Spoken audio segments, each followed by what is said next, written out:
It's the BeeHive, where we be live with the real Mike B and Cap the Wise Guy. It's the BeeHive, where we be live with the real Mike B and Cap the Wise Guy. Who coming through? We just chopping it up. Where we say what we want, we do not give a fuck. We keep it buzzing, no need to stress. Don't like it? You can rub it on your chest. Rub it on your chest, motherfucker. You can rub it on your chest. I said rub it on your chest, motherfucker. You can rub it on your chest.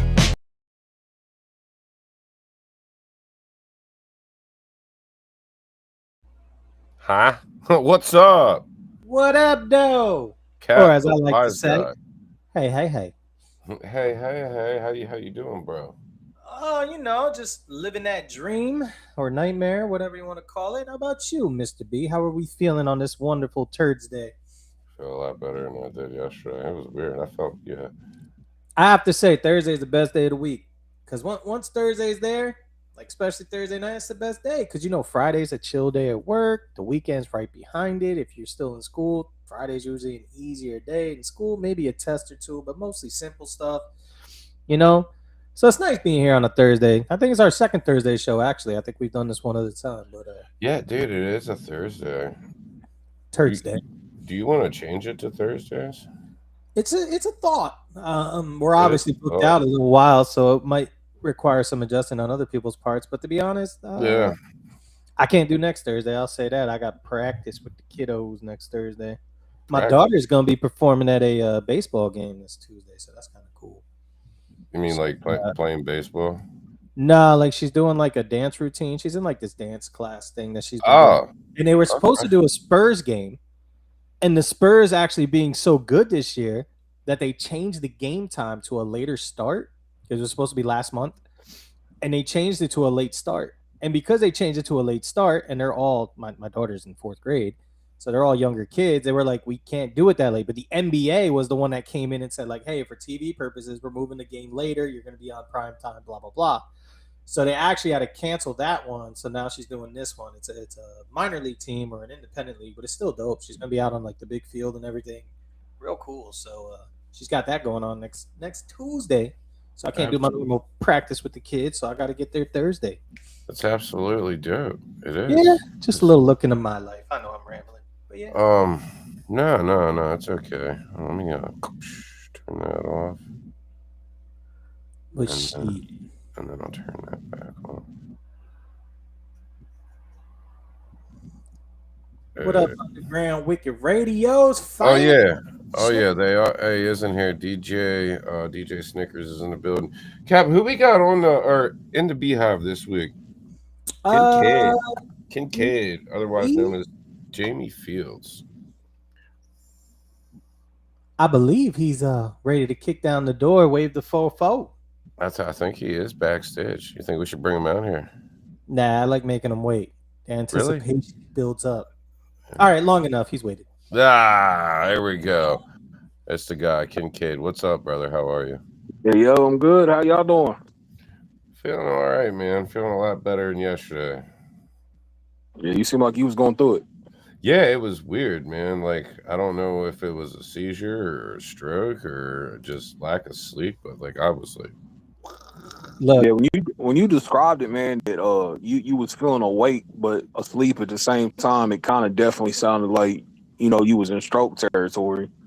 Like I was definitely like just driving, ladies in the car beside me, and like the best way I could describe it is like you've ever like been falling asleep and then jolted up real quick, like, oh shit, and it feels like your body or your whatever, your soul just like slams back into your body. It's like, nope, we're not sleeping right now. That's what it fucking felt like. But my eyes were open the whole time I was driving down the street, and like I felt myself like wobbling, but I wasn't wobbling. In my head I was wobbling. Car was driving fine, it's driving straight, but up here I was like, and I'm just like on the road. Damn. And then it was like, you was having a whole out of body experience type. It was fun. Hey, look, man, and like about that, like shit's going down, dog. Shit is going down. Our generation's gonna see this. We're gonna see all this shit fucking happen. It's gonna be nuts. You're gonna love it. It's the last Was time. it our generation or is it their generation? I don't know. Be more that new generation. The next Our generation's halfway over. No. So Kincaid, tell us about yourself, bro. Where you from? Yeah. Man, Who are you? Where you from? What you do? Man, I dabble with the studio engineering, musical artist from Southern Ohio, Northern Kentucky region. Born and raised in Maysville, Kentucky. Moved to Okay. Ohio when I was younger, man, and found a passion for music. That's what's Right. up. So now is the grass really blue in Kentucky? I've heard rumors. Some people swear it is. The way the light hits it, it's so green that it's blue. I've heard. I've always wondered. Shit, bro. The only bluegrass I've ever seen is kind you put in a nail. Shit. I ain't never seen actually no real bluegrass. They say it exists, but I ain't never seen it. Yeah. I'm 42, so The only time I've ever heard of Kentucky bluegrass was on Fun and Dick and Jane when they were repossessing the grass. That was an underrated movie. I think we've talked about that, but that was an underrated movie.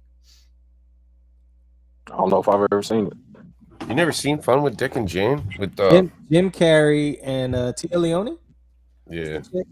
Jim Carrey's like Alec Baldwin's in it too. Jim Carrey's like this big time financial business exec guy, and it's like remember, you're older like me, so do you remember the Enron scandal when they like claimed bankruptcy and it was all this corruption and shit, and like it trickled down where it was like blaming everybody else, but it really the high up people everything. So it's that concept basically. Alec Baldwin's like the big CFO guy or CEO guy, the owner. He didn't shoot anybody in this movie. No. But he like claims bankruptcy and all these people lose their jobs. So like Jim Carrey loses work. His wife doesn't work because he was so well off. And now they basically are like losing their home and losing all their possessions and all this shit. So they eventually turn to a life of crime to basically make ends meet. So it's actually pretty good. It's one of Jim Carrey's better works, I would say, especially as of the, with us being older, like, the Ace Venturas and the Liars were classic, but then there was that gap between, and this was more around when he started to come back a little. The number 23. That was I remember Carrie, when I first seen you, I was younger. I think the movie was Earth Girls Are Easy. That one's pretty funny. Classic. What's Gina Davis, right? And isn't Damon Wayans? No, it's one of them. It's and it's the dude from Jurassic Park's in it. Oh my god, I could picture it was pretty much the Saturday Night Live cast. It was a good one. Yeah, Jeff Goldblum. There you go. Good pull. Who's Red Raven Productions? That's I wouldn't call it a label. It's more like a family of artists and people that are like-minded. Because I was just signed to a record label, and we kind of kicked the bucket on that one. So it's like a cult. Yeah, it's like, a cult. Like a group full of like-minded people that take orders and. We take orders from a woman. We're one of the we have a woman heading everything with a business degree who understands a lot of the things that we just run blindly into. But it's not a cult, though. All right? I was just kidding. No. Well, you can call it a cult. I'm here for that. Ew. Blink twice. Pass the Kool-Aid around. Jim Jones in the building. So you're signed to a label. Was. Oh. Yeah, there was. Per se. So let me ask you this: you were obviously signed to some kind of a setup. So was that like a voluntary leaving, or did you kind of just did you have falling out, or if you're allowed to talk about it, or if it's. It's one of the things, man. Like you do something for so long that you're pretty much doing by yourself for yourself, and that nobody else is offering anything on the table. So you just feel like, okay, I'm at this point where nothing changes. I'm doing right, yeah, you're doing it all by yourself. So why not just do it by yourself, literally? And I was thinking about that earlier today. Ironically, like the struggle of an independent artist and why hip hop isn't what hip hop used to be. And I was just thinking, and I'm like, man, to be an independent artist nowadays, like it's so, on one hand, it's so easy, right? Like you go to your computer, you could record so easily. There's so many plugins and AIs and filters and all these things that we didn't have because you're older like me. I'm 43. So, rocking with an M-Box, rocking on Pro Tools, actually using amps and preamps, actually using mix boards and shit like that. We actually had the sliders up and down and the 16 channels or 32 channels, whatever it was. And like really doing shit the old way. Everything's so easy and convenient now. And because of that, there's so many people trying to make money. And it's like back then you had to hard press everything, right? So you had to either make mixtapes or you had to make CDs. You had to sell them yourself, carrying around crates or bags or pumping the radio and trying to get people to listen and cop it or out the trunk. You know what I mean? So now it's just like pushing out the trunk. Right. Now it's just like, hey, check out my song. Like, okay, I press one button. I like it. I don't like it. You still get the stream and I move on. I'm not tied in. I'm not paying anything extra. There's no upfront. But as an artist, I got to pay to record, or maybe I got my own setup, but I still have the body equipment, right? I got to pay for graphics. I got to pay for a mix, or maybe I do it myself, but then you get the quality loss. I got to pay for the beat. I got to pay for a mastering. I got to pay for promotion. You know, all these things that you got to shell out money for that you kind of didn't have to back then in a different way, but you like, it's weird. And they're just think about like how much of an investment as an artist you now have to make to really put a song out and hope it potentially goes viral, as they term it, or catches on. And that's not even including like music videos or promo videos or getting streamed like radio play or playlist plugs or anything like that. It's wild. Oh, you right. Everything costs a fortune nowadays. I mean, everybody wants you to pay up front before you even know if their song going to make a nickel. Back in the day, we didn't really care. You know, I mean, its quality was okay, and you could hear it, and it sounded decent in the car. I mean, you could pop the microphone in the closet and be happy.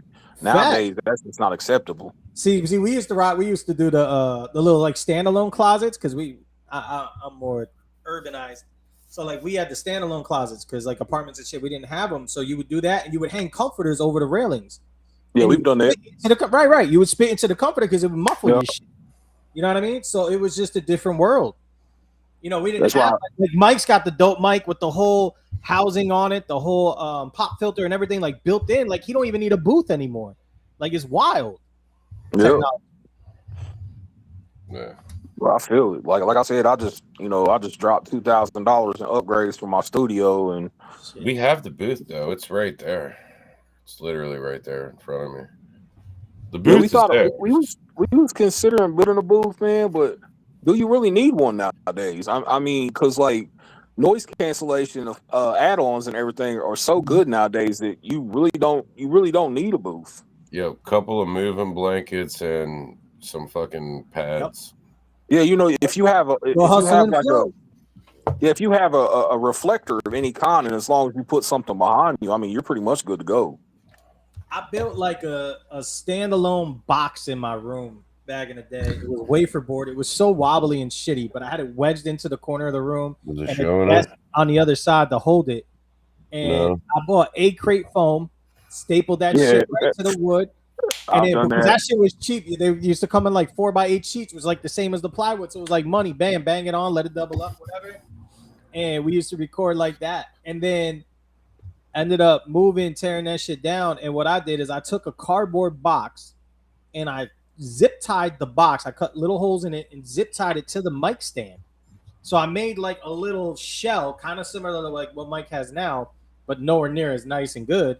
And made like a little box that I fucking stuffed pillows in just to deaden the sound.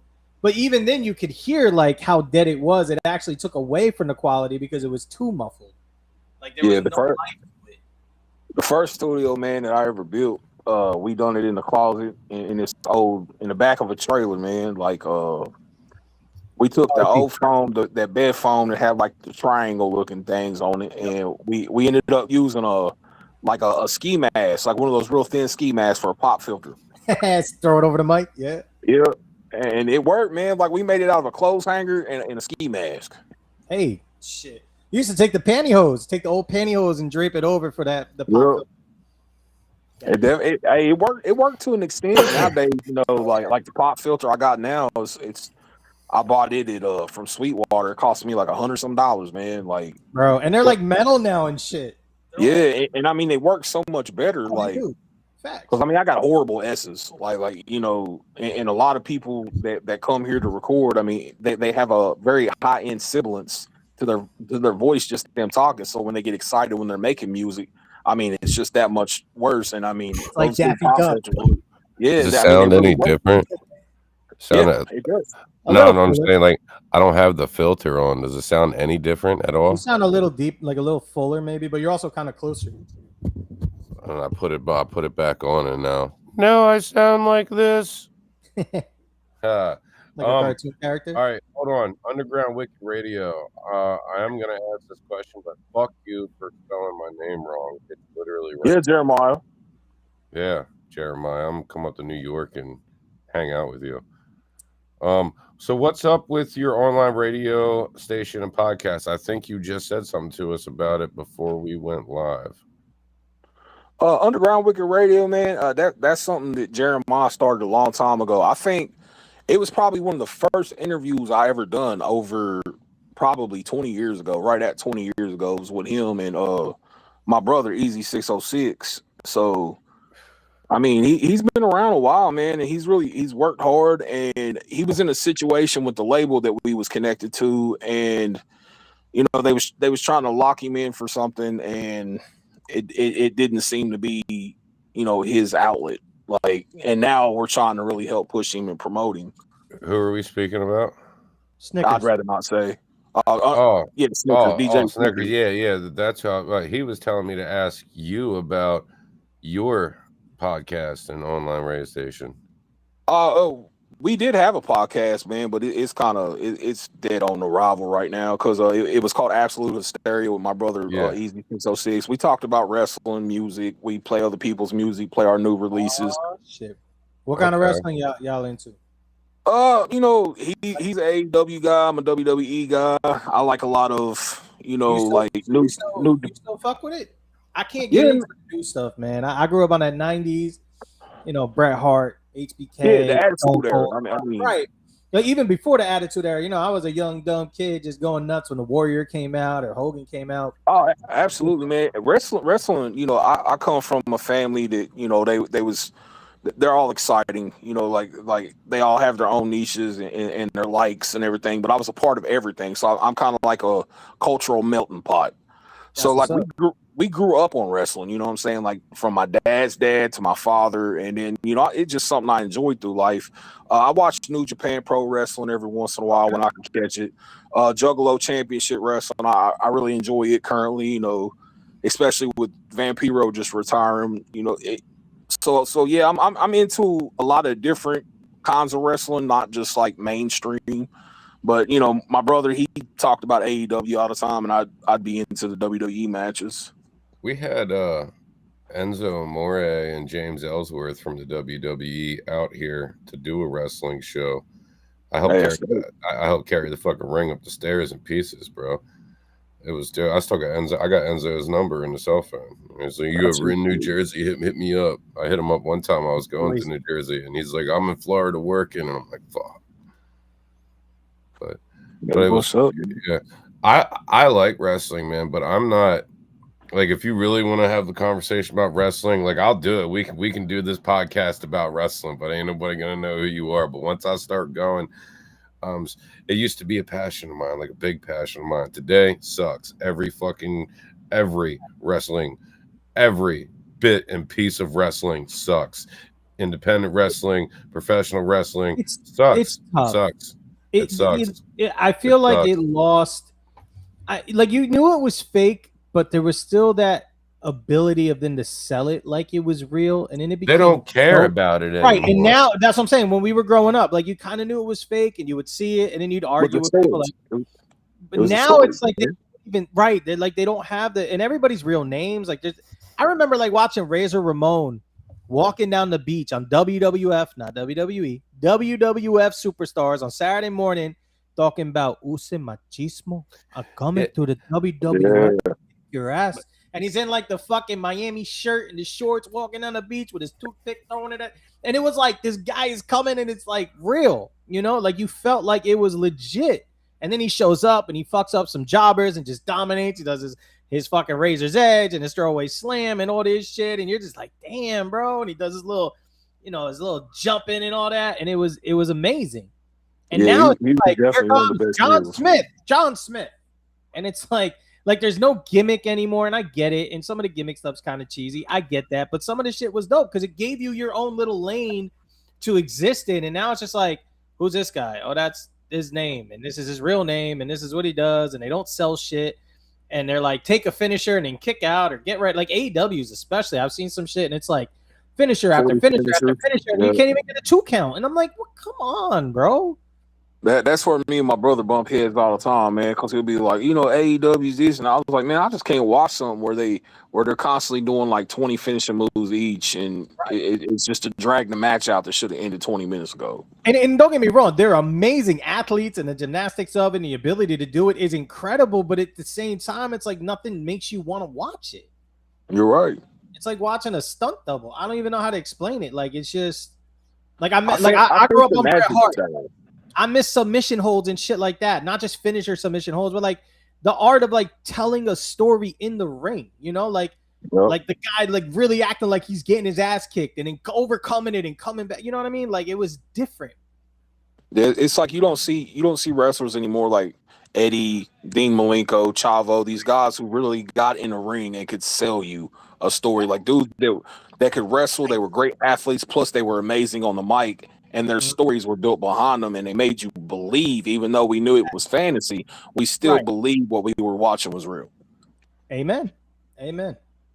That art has died in my eyes. Facts. Yes.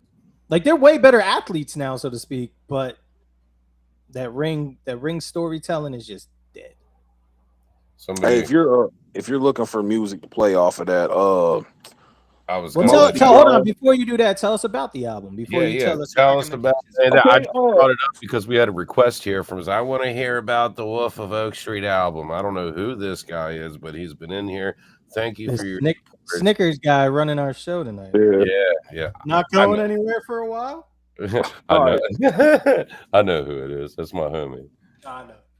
All right, man. Right. So the Wolf of Oak Street album was a complete project that I've been working on for about 6 months to a year after not making music for 16 years.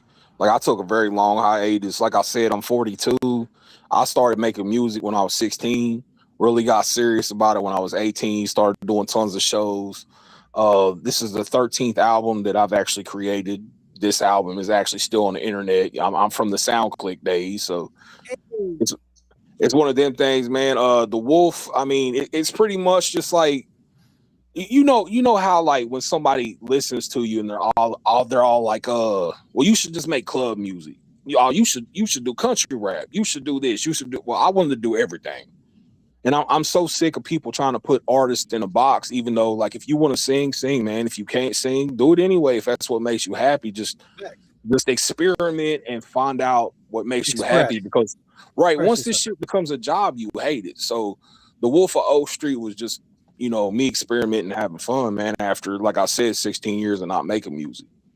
So let me ask you this. You said 16 years, no music. So were you completely cold turkey, or were you still, because I know you said you like engineer and mix and do other things. So were you still involved in music, or were you literally like 16 years, you didn't, other than listen? Yeah, so I supported a lot of local artists. That's been me. I'm one of those people that I'm going to share your music. I'm going to tell people about you. I'm going to come to your shows. I'm going to support you. I'm going to be that guy. I don't have to be the spotlight.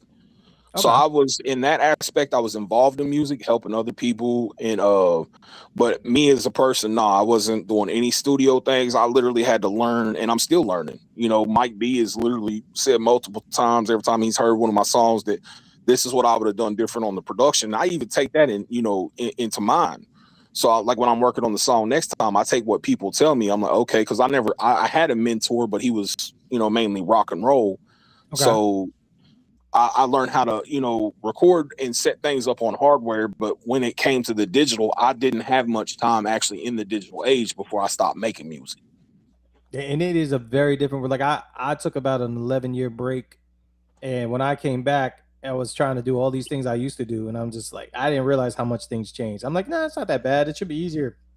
Yeah, because I mean, it's like what we had back in the day. Like I wasn't a Pro Tools user or anything like that. I used probably like every other, most people of that era.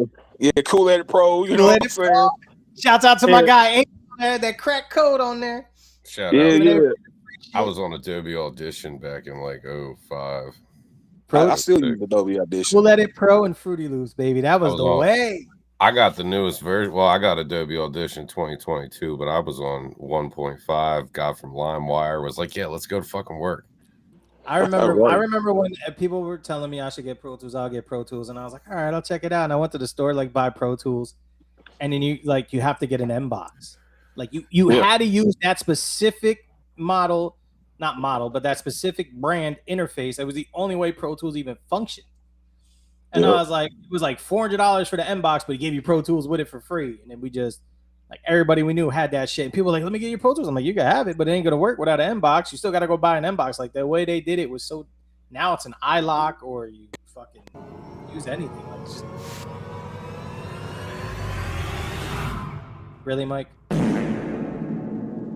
But yeah, man, like coming from the era that we was making music in, I mean, we didn't have all these luxuries that most people have. I mean, like now you can pretty much get any plugin you want for free, even though I'm not saying I condone that. If you could afford to pay for it, but I mean, you have so many different companies making amazing in the box, items that you don't really need hardware anymore. I mean, think about like even for producers with like these beat packs and everything that they have now. Like none of that shit exists. You had to find your own sample. You had to get your own vibe. You had to chop it up yourself. You had to run it. You had to put your own sounds in the APC. All that, Yeah, you have people nowadays doing, reverse reverbs and everything else on instrumentals, and I mean the way it's set up and they present it to you, it sounds so clean. You know what I mean? Like nowadays they're properly using reverbs. They're actually EQing things right. Where back in the day, like they just made it as loud as they could, and then you download it and prayed that it didn't distort when you re-uploaded it. It was actually it. Literally it. Like we talk about now, like quality matters now. Back then, you would play some shit and it would sound horrible. You'd be hissing, you'd be redlining all over the place, and they'd be like, "That was you? Yeah. Oh, okay, cool." Like they didn't care. Now it's like, "Oh yeah, you need to fix that or you need to change." Like the standards are changed totally. Like it's wild. Yeah, I agree, man. Like things are so much different now. Yeah, the internet. The new artists don't understand like how easy it is for them compared to the era that we was really pushing music. I mean, we had to go door to door. We had to literally, if you had a concert in downtown Cincinnati at Sutsy's or Bogart's or somewhere like that, you literally had to go to the campuses. You literally had to go out on the street, put flyers out, talk to people, get them to come. When I remember when we dropped our one album, we literally walked the streets on the telephone poles, stapled a flyer to the pole telling people our album was dropping and all this shit and where they can get it. Hundreds of times. Bro, like it was just a different world. It really, like, man, I wouldn't trade it though. I really wouldn't. Like I miss those days. I miss working with people in studio together, like creating and crafting together. You know what I mean? Like even now, like I got people in the next town over, even the same town I'm in, and they'll still record at their house and I'll record at mine and like send. And I'm like, just come through. Like let's actually create and brainstorm together and like really connect. Fuck, you ain't once ever said, "Yo, bro, just come through," and you've only been through here one time. So you're kind of up the road for me. It might be. Well, it might be I-10 for 2,000 miles, but it's up the road, right? 15 goes 81? All the way down. 81, straight up. Yeah, he's in Texas. I'm in Pennsylvania. I'm a Jersey kid, but I'm in Texas now. I'm an Ohio baby, so I mean, East Coast. All right. That Ohio's the Midwest. I just always find it. I feel you. I feel you on the Midwest. I feel you on the being versatile thing. Just wanting to do your own thing because let the music talk to you. Yeah, somebody told me one time I was in a box, and I was like, okay, well, I don't just rap, so whatever. And I didn't really take that to heart. I was just like, after I did this metal song, I was like, yeah, box my ass. And then the song you heard I was playing when you came into the backstage, I don't know what you would call that. And then I got some country-ish rap or whatnot, but I just do stuff.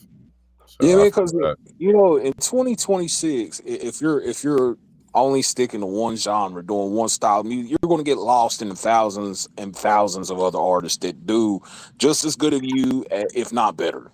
Yeah. So what makes you stick out? I mean, I want adversity. I want to hear an artist that that isn't scared to do some melodic music. You're not scared to try to sing. Like if we're in the studio and you hear a country instrumental playing, like something from Banjo Cliff per se, and you're like, hey, I'd like to get on that, and I'm like, well, let's do it. Like, and then you're like, no, I'm a street rapper, bro. I can't have you around me. That's whack shit, bro. I don't want somebody with a one-track mind. And you know what's even worse than that? When you talk to producers and they'll be like, oh, but this is a trap beat. It's not your style. And it's like, makes it a trap. Like, okay, got trap drums. Like, I'm gonna rap on it however the beat tells me. Like, exactly. Like, man, I've rapped over many trap beats, and I do not rap trap, and I'm boom bap through and through. I guess if you really had to box me into something, but it's crazy how many artists just want to be like somebody else. You know, like you got a story to tell it, because I don't want to hear his story through you. I want to hear your story from you. And if you can't do that, don't even bother. Absolutely. It's like one of the artists that's on the label with me right now, C Motive. Dude will hear like something that is a trap style beat, and then he'll sit there for a minute and he'll think about it, how to approach it, and he'll make a song about recovery on it. And the shit sounds so clean and smooth. And I mean, I'm just like, you know, your one boxing is the instrumental. You're saying this is a trap beat, not for you, but you don't let another artist try. When you experiment, is going to be when you're going to find that one song that everybody's going to like. It's going to be the song to take off. Amen. Damn, dog, you got 22 tracks on this joint. He said he was old school, brother. He said he was old school. When we used to fill a CD up, you didn't leave no. You'd be like 79 minutes and 48 seconds. Hey, don't hold me to doing this every time now, though, because you know, I talk to some bigger artists and they're all like, "Hey, you need to start just putting out shit that's got like 7 or 8 songs." I was gonna say, if you cut the artist now, that's 4 albums right there. You just wasted. That would have been 4 separate EPs or whatever you want to call it these days. Like, well, I right now I got 35 songs completed. You know, that's just kind of sitting on a computer, and I also get told all the time. Toss us something, bro. Yeah, what's your play choice? Yeah, I would say if you're gonna play something off that particular album, I like JJ Hughes.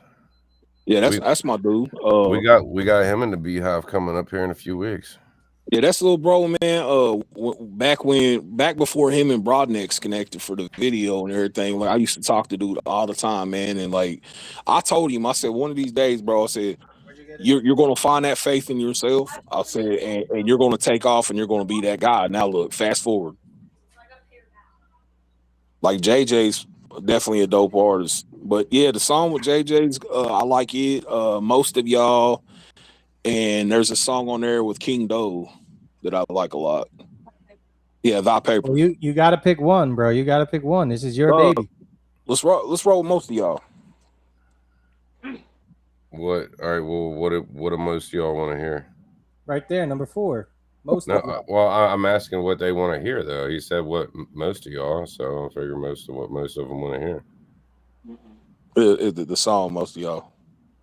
Oh, it is. It's number 4. That's the name.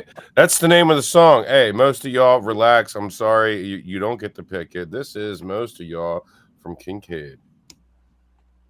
I feel like you've got 17 different creative subscriptions, pal. Give it a rest. Envato has unlimited AI generations and creative. The song most of y'all. Oh, it is. It's number 4. That's.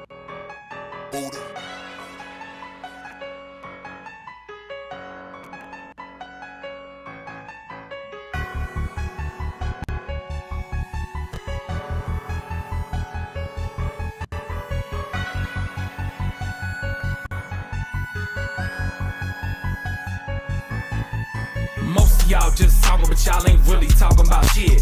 Saying that you walking, but y'all ain't never walked down shit. Claiming that you a dope boy, but you ain't never held no brick. And you claiming you a shooter, but you ain't never held no fear. Most of y'all just talking, but y'all ain't really talking about shit. Saying that you walking, but y'all ain't never walked down shit. Claiming you a dope boy, but you ain't never held no brick. And you claiming you the shooter, but you ain't never held no fear. Most of y'all just pussy, I bet you'll put that on that Bible. When them squabbles get so bad, you'll hit the house and grab that rifle. See the pavement on these streets, motherfucker, that's survival. If they can't get you, they'll spin the block and get that child. See that tough guy image, man, it's got you in denial. And you thought you was about it, now this shit is getting wild. So you run to find your wife, but she stretched out on the tile. And your homies don't answer pressure, cause that bounty is up higher. And all the while you keep it moving through the traffic for the miles, till the shooter pulls up next to you. You can see the smile, he starts to shoot, and you get to moving while he's hitting glass and tires. You can smell the ash and fire while he's smashing through your visor. Most of y'all just talking, but y'all ain't really talking about shit. Saying that you walking, but y'all ain't never walked down shit. Claiming that you a dope boy, but you ain't never held no brick. And you claiming you a shooter, but you ain't never held no fear. Most of y'all just talking, but y'all ain't really talking about shit. Saying that you walking, but y'all ain't never walked down shit.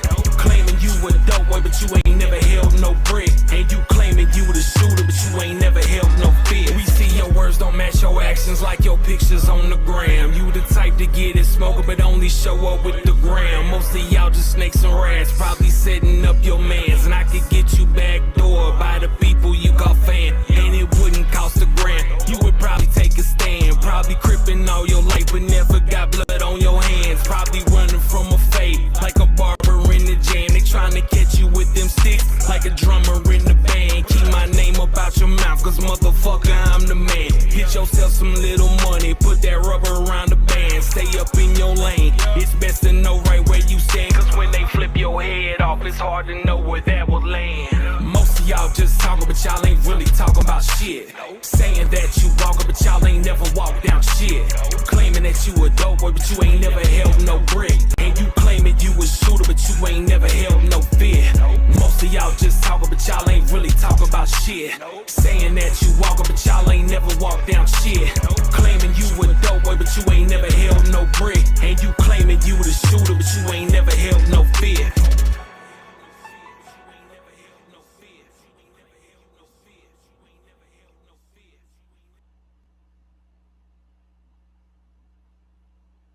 Damn.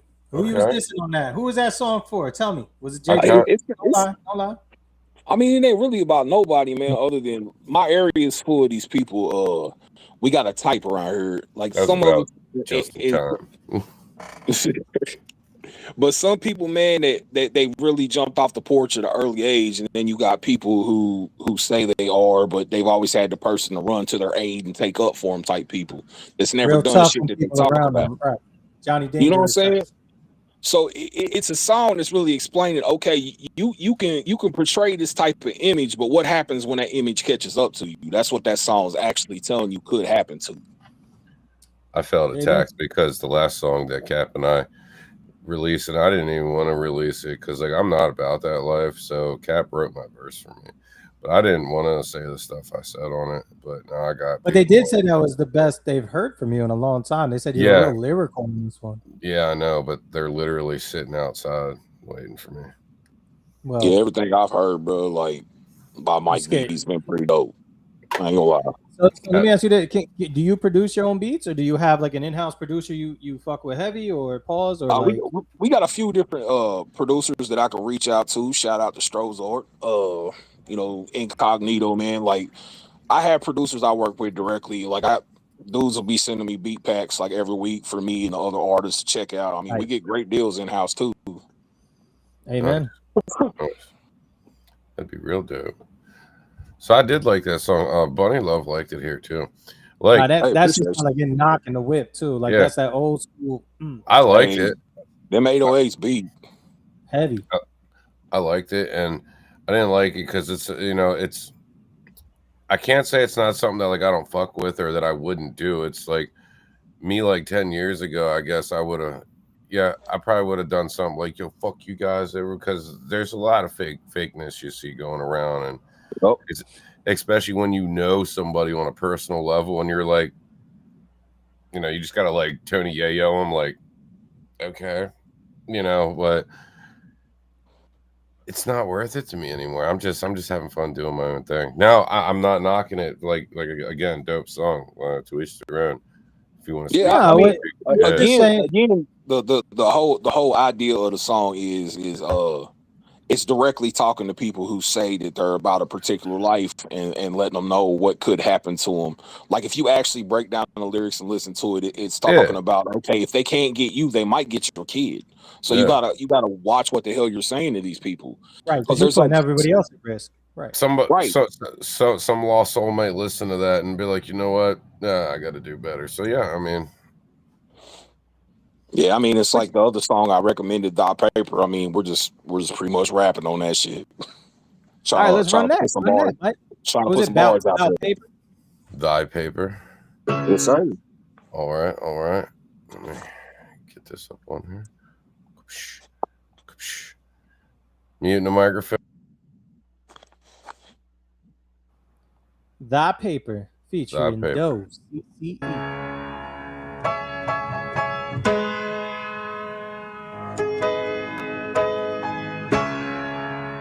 Same producer on this one?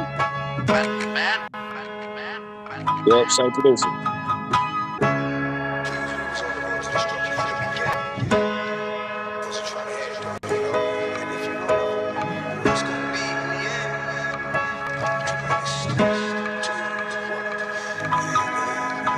That lemonade, purple haze, only thing to keep my mind faded. Catching fades behind the gate, thinking about all the time wasted. Getting paid, a renegade. You wanna know who's my savior? Many days, lining plates, trying to get to that paper. That lemonade, purple haze, only thing to keep my mind faded. Catching fades behind the gate, thinking about all the time wasted. Getting paid, a renegade. You wanna know who's my savior?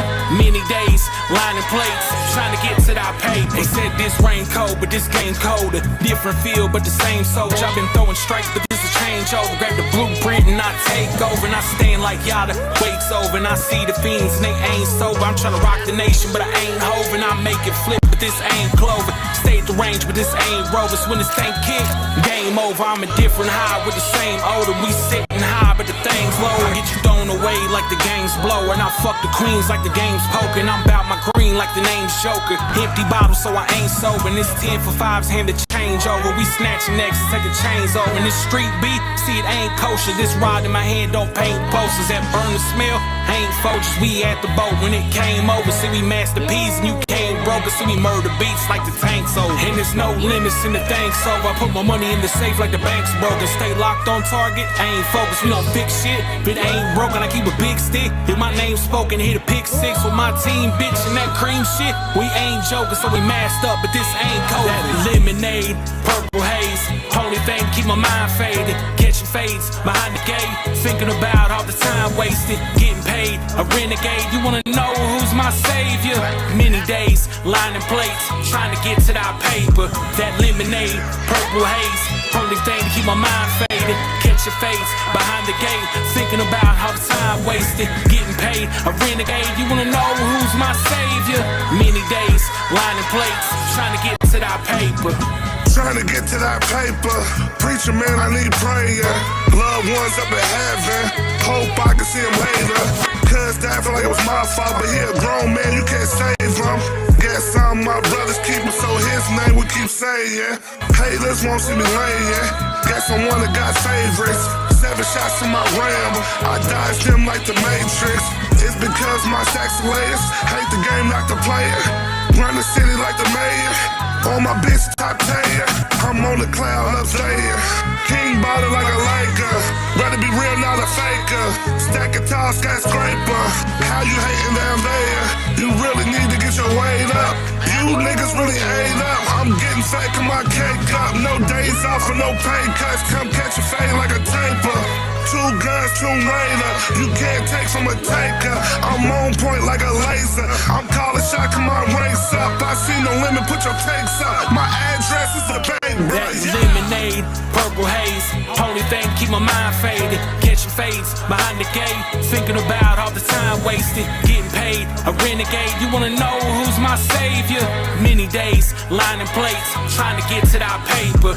That lemonade, purple haze, only thing to keep my mind faded. Catch your face behind the gate, thinking about how the time wasted. Getting paid, a renegade. You wanna know who's my savior? Many days, lining plates, trying to get to that paper.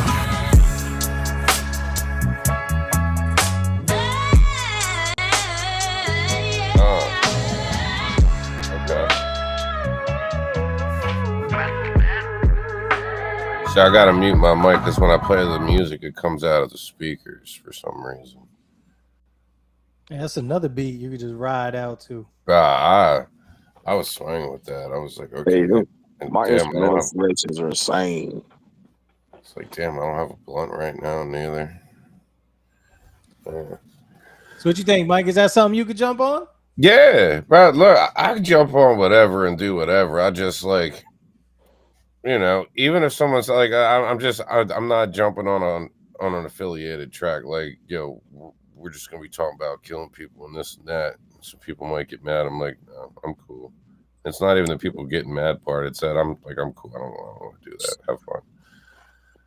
Yeah, I feel it, man. Like some of the dudes I work with, though, like that's the type of life that they really live. So they be rapping about what they live, and I pretty much tell the stories of my past and everything. Like I said, I'm 42 years old, man. I got some health problems. I mean, I still be outside, but I ain't outside like most of my people are. Yeah, I feel you. If you're still outside like that, you're doing something wrong. Being real, like it's Right, one thing that yeah. when shit comes up to handle it. It's another thing to be out there looking for it. You know what I mean? Man, because I try to tell Young the other day, man, like you have to pick at a point in life. Like you're either gonna be out in the street and do what you do, or you gonna try to be a businessman or somebody taking life serious and get some legal money. Because at the end of the day, you can't have. We're seeing right now, especially in the mainstream culture, like with like who is Young Thug, NBA Young Boy, and all these younger artists that are either indicted for RICOs or they're about to get indicted for RICOs because they got 1 foot in and 1 foot out, and you just can't do it. And they snitching on themselves and their lyrics. Like you right, man. Like when I grew up, it was if you don't talk about it, you just live it, right? You got You gotta tell people what you did. You probably ain't really do it. You know what I'm saying? That's how we grew up. You know what I mean? Right. So it was. It's like I tell people now. I'm like, how you really gonna move forward if you're always looking over your shoulder, right? If you're always looking back, how you really gonna get forward? Right. I feel it. If you're doing dirt and you gotta always watch your back and all this, like, man, I used to tell people, like, people be like, you don't worry about your back. Like, nah, I worry about my front. You know what I mean? I make sure I handle shit in front of me, and I don't let shit get behind me. Like, something come up, handle it, move on. Like I'm no gangster, I'm no thug. I just do what I gotta do when the time comes up and keep it moving. That's it. That's how I am, bro. Like I said, my age has humbled me a lot, and I mean, if I'm out in public and somebody, I'm gonna give them the same energy they give me, but I'm not gonna go out here trying to look for drama at 42 years old. Facts. I learned my shit real quick one night. I was out there chilling. We was in Patterson, Union Ave, chilling out there, and these dudes from the other side. We used to rep Patterson, the west side, right? So these dudes from the east side of town came over looking for us. And it was real funny because the dude that instigated this whole shit was a kind of a loudmouth dude, but his father was connected. And we all kind of took care of dude, so to speak, because his father was connected. And I had all these big tough dudes, real long story short, all these big tough dudes with me. And all these young heads came looking to jump the dude and get at the dude. So we all went out to like kind of protect him and whatnot. Turned into this big thing. And then they all saw how deep we was and they started running. So we chased them. And me, I'm like, yo, we deep as hell. We all tough. And we went to their side of town. And super long story short, we over there. We saw some people we knew. My right hand was kind of connected on some other shit, affiliation shit. So we talking to them and they just piling up. It's all these little Puerto Rican, Dominican cats. And there's like 20 of them. Next thing you know, there's like 60 of them. Next thing you know, there's well over 100 of them. They all just there waiting to pounce. So we're like, yeah. And the dude was like, I can get you guys the one, whatnot, keep it clean. But he's like, but I can't let y'all go over there and just spaz on them and this and that. And he's like, I can't be getting involved because I live out here, yada, yada, yada. So we're like, yo, whatever. It's at this point, it's like it's over. Let's keep it moving. So we leave. So we go around the block and we drive past them. These motherfuckers start chasing us. So they smashed the shit. They ended up smashing out my back window. They threw fucking poo balls, rocks. They had the little edge of the metal poo balls. Dude, were they pooing in their hand and throwing it at you? There was a barbershop over there and a pool table where they was chilling at. So they went there. Oh, pool. I thought you said poo balls. I'm like, no, like pool balls. Like there was a cue ball and I think like a 7 ball in my trunk. They smashed, dude. They started throwing shit from like we like dipped off and then we caught a red light and it was like it's a one-way street, double side parking, 3 cars in front of me or 2 cars in front of me with a 3rd car back. They end up catching up. They start throwing shit from like a block away or towards the end of the block, which was kind of a blessing because as soon as they started hitting my shit with shit, We were like 5-6 deep in the car, but like I said, there was literally like 100 of them now chasing, running like roaches. So I just hit like the car in front of me and kind of like bumped it till it started moving, and eventually they just went through and we ran the light and just dipped. I had my whole shit smashed in on. And I was like, I learned real quick, like, yo, A, I'm not built for that. B, as tough as people is, bro, it's a different life out here. Like shit changes quickly. You know what I mean? Like that's how somebody dies real quick. Exactly. Like if they would have caught us, we would have all been in the hospital, if not worse. You know what I'm saying? Like they was not playing games. They came, yeah. I always think back on it. I'm like, man, I'm so happy that happened. As shitty as it was, and then all these dudes was like, we got you, we're gonna hit you up. All these dudes was selling, they had money and all that shit. Nobody gave me a dime. Everybody's like, yo, I got you. I'll get some money Friday. I got you. Get your window fixed and all that, and dents in your car and all that, because you know some of them shits hit like the back. I had a Jeep Cherokee, and these motherfuckers, nobody gave me shit. The only person that gave me anything was my right hand guy that I said was kind of affiliated. He didn't have much. He gave me like 10. I was like, just keep it, bro. Like, I appreciate it. And that was all he had because he was kind of broke. So I was like, yeah, I don't belong here. Like, I know what to do here. I know how to survive here, but I don't belong here. Yeah, that kind of life, man, it'll show somebody real quick that you might not be Floyd Mayweather too. Because I mean, 1-on-1, cool, you might be able to handle yourself against a lot of people, but what you gonna do 3-on-1? Yep. All you need is one dude to come in, snuff you right quick. It's a wrap. Because a lot of these people, man, be talk all crazy on the internet. They ain't never been packed out in the shows. No facts. And we could be out there and be like, yeah, I'm all right with my hands, and I go out there and this and that. Some of those dudes can't afford to lose, right? Right. So I mean, that's how my guy I was just talking about, my right hand, my guy Beast, rest in peace. That's how I got shot. Dude couldn't see him with the hands, right? This dude was cheating on him with his girl, took him, laid him down, blah, blah, blah. Dude kept trying to get to the trunk to grab the burner, this and that. My guy Beast ran to the truck, grabbed his, this and that. Nah, let's keep it with the hands. Boom, boom, scrap, lay him down. Dude tried to run to the trunk again, trying to beat him. Dude ran to his spot, grabbed his burner, yada, yada, yada. Nah, keep it with the hands, laid him down again. End up leaving. 2 days later, popped up on him. Last time I ever saw dude. Man, that's another thing I tell people all the time, man. I'm glad I grew up in the generation that I did, because it wasn't nothing, you know, like you got an issue with somebody, you just go hit about it. I mean, nowadays, these kids, man, like you smack some 15-year-old kid or a parent just correct the kid, he might go get a gun and that's that. Like, they don't care to crash out like that. Shooting up the school. My daughter had a gun, some gun shit the other day, and I'm in a white-ass town out here. Yeah, there was not too far from out here, somewhere in Pennsylvania, this 11-year-old boy shot his stepdad because he took his video games. Shot him while he was sleeping. Bro, it's nuts. And I'm looking at this, I'm like, that's like, nah, like, I'm fucking glad my kids are who they are, and it's fucking scary, dude. Like, it is. Like, I don't want them to kind of go run around. Fuck no. Fuck no, you can't go run around the streets. Like, I had no parental supervision. Like, as long as I fucking came home at the end of the day, my mom knew I was alive. It was whatever. You did what you did. Home, have your ass inside, man. See, right, and it was different. Like, you didn't have like direct supervision, like someone looking over your shoulder 24/7 type shit. But you knew if you did some shit, that was your ass. You fucked up. Yep. Right. Like, you knew there was consequences. You just didn't need them over, like, telling you 24/7, like, I wouldn't do that. You ain't gonna like what happens if you do that. Like, it was different. I tell my kids all the time, I was like, you don't want to go do this. Well, you know, it's like, I've done that. It didn't work out. I'm like, if you want, go ahead. But I will say this. I was one of those kids that I would tell people, and I ain't gonna lie, I was dumb like that. Yeah, that was you. That wasn't me. That ain't gonna happen to me. And then you learn some lessons, and then it starts to click in. Like, maybe this guy knows what he's talking about. You know what I'm saying? So Frank wants to say hi. My guy Frank, what it do? Frank's a girl. You keep calling her. God, you're gonna piss her off. We're like this, all right? I can't be yelling at other pussy like that. I'm married, bro. How are you like that with my cat? I mean, maybe you should have slept on the couch with us. You know what I'm saying? We bonded. Oh, did you? I have cameras. I'll go back and look. Go look at it. You see how puffy my eyes got? I might have to sell allergies didn't kick in because she was in the other room. We'll end up on OnlyFans on some real weird shit. I'll put that. Yeah, we went real sideways. Y'all want to see some cat feet tonight? Oh man, So I got a request on here by DJ Snickers. He wants me to show you this animated video that he did for me. It is pretty cool, and the song's cool. If you'd like to check it out, you can. Hand sanitizer? Hand sanitizer. See, there we go. Hand sanitizer. Yeah. Keep it clean. Would you like to check this out, Mr. Kincaid? Oh, absolutely.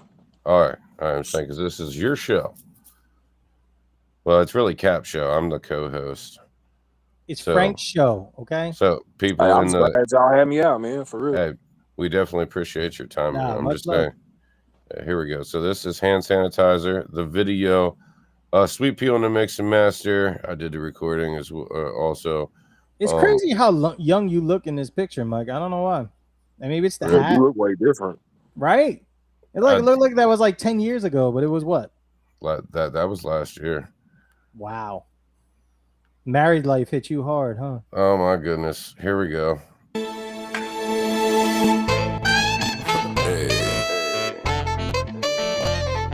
Hey. How you feeling? Oh, you feeling all right? It's all right. It's a good day.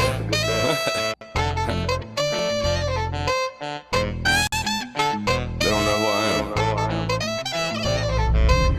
What's in your ear? Mike B is in here. Fucking 9 to 5. Let's get a million here. Let's get a billion here. Yo, who's really in here? I'm the hottest around. You cats chilly in here. Brr. Gotta thank these haters. Yeah, they made me famous. Spitting my name like that Tommy gun. Leave them brainless. Let them talk. I'm just here to walk the walk. And you can hate, but you still like it how I rock. I'm getting dull like Betty Crocker like my bitch. Yeah, you dudes think you nice, so I'm shattering your wish. Let me snap and break a dish. I don't care whose it is. You want beef? Better that shit. This here to make your brain pop, leaving them dope sick. So don't bitch, stupid motherfuckers, you want this. I'm unhinged, shovel out shit, and it's all piles. No knowledge of the Grim Reaper, and there's no smiles. Okay, it's the time of the day. You need hand sanitizer to play. I'm not here for the games, but don't contemplate. I won't quit, it's my time to get paid. They all laughed at the same. Take a look at me now. Rockin' stages out in different states, so hold on to yo. Hey, we'll figure it out. Until then, keep on saying my name. It's Mike B. I don't get it. Nowadays with the rap and shit, everything done changed so much. It's like a maverick. Shh, you shouldn't say that shit. It'll get you canceled quick. Learn to play the narrative. Bend over and take a dig. No thanks, I won't take another man's dad space out in my tank like Colt did. Oh shit, his ass is wide open. Land of the free indeed, but I'm joking. I won't move with the lames or the counterfeits. They're gonna lose like a flame on a bottle lid. You can't choose at the end, now you gotta live. Get yourself a helmet you don't know, like Scotty did. Stay at home dad with a pen and pad when a trouble path. Using this shit as therapy just to get a laugh. Fuck you want from me? I'm loony and I'm handicapped. Better off on our own and start kissing ass. Okay, it's the time of the day. You need hand sanitizer to play. I'm not here for the games, but don't contemplate. I won't quit, it's my time to get paid. They all laughed at the same. Take a look at me now. Rockin' stages out in different states, so hold on to yo. Hey, we'll figure it out. Until then, keep on saying my name. It's Mike B. Okay, this is hand sanitizer. Hand sanitizer to play. Hand sanitizer. Mike B. But don't hand sanitizer. Don't quit, it's my time to get paid. Hand sanitizer. Mike B. Take a look. Hand sanitizer. Stages out in different states. Hand sanitizer. Mike B. We'll hand sanitizer. Till then, keep on saying my name. Hand sanitizer. Mike B. Yeah, that's wild. Oh shit. Thanks, bro. Yeah, Definitely, definitely did his thing on there. But I found out that you actually went to graphic school also. Yes, sir. All right, tell us about that. I have a degree in graphic art and design. I'm currently working for my second round on that, so I'll have another one in Connie, like 2 months. Nice. Yeah, I have a bachelor's in about 2 months, so it's. I mean, I've been messing around with graphics since I was probably 12, 13 years old on my crack version of CS3. Adobe. Yep. Been there. Using Paint Shop. Like I remember using Paint Shop in school, man, and just being like, my mind was blown of like what you could actually create, and I stuck with it. I also seen you said I hate AI. Like, nah, man, I don't always hate AI though, Jeremiah. Like sometimes I feel there's a place for it. I don't personally feel that a person should be using it to have their own lyrics wrote by a computer program or all that other shit. It should add to what you're doing, not do for you, right?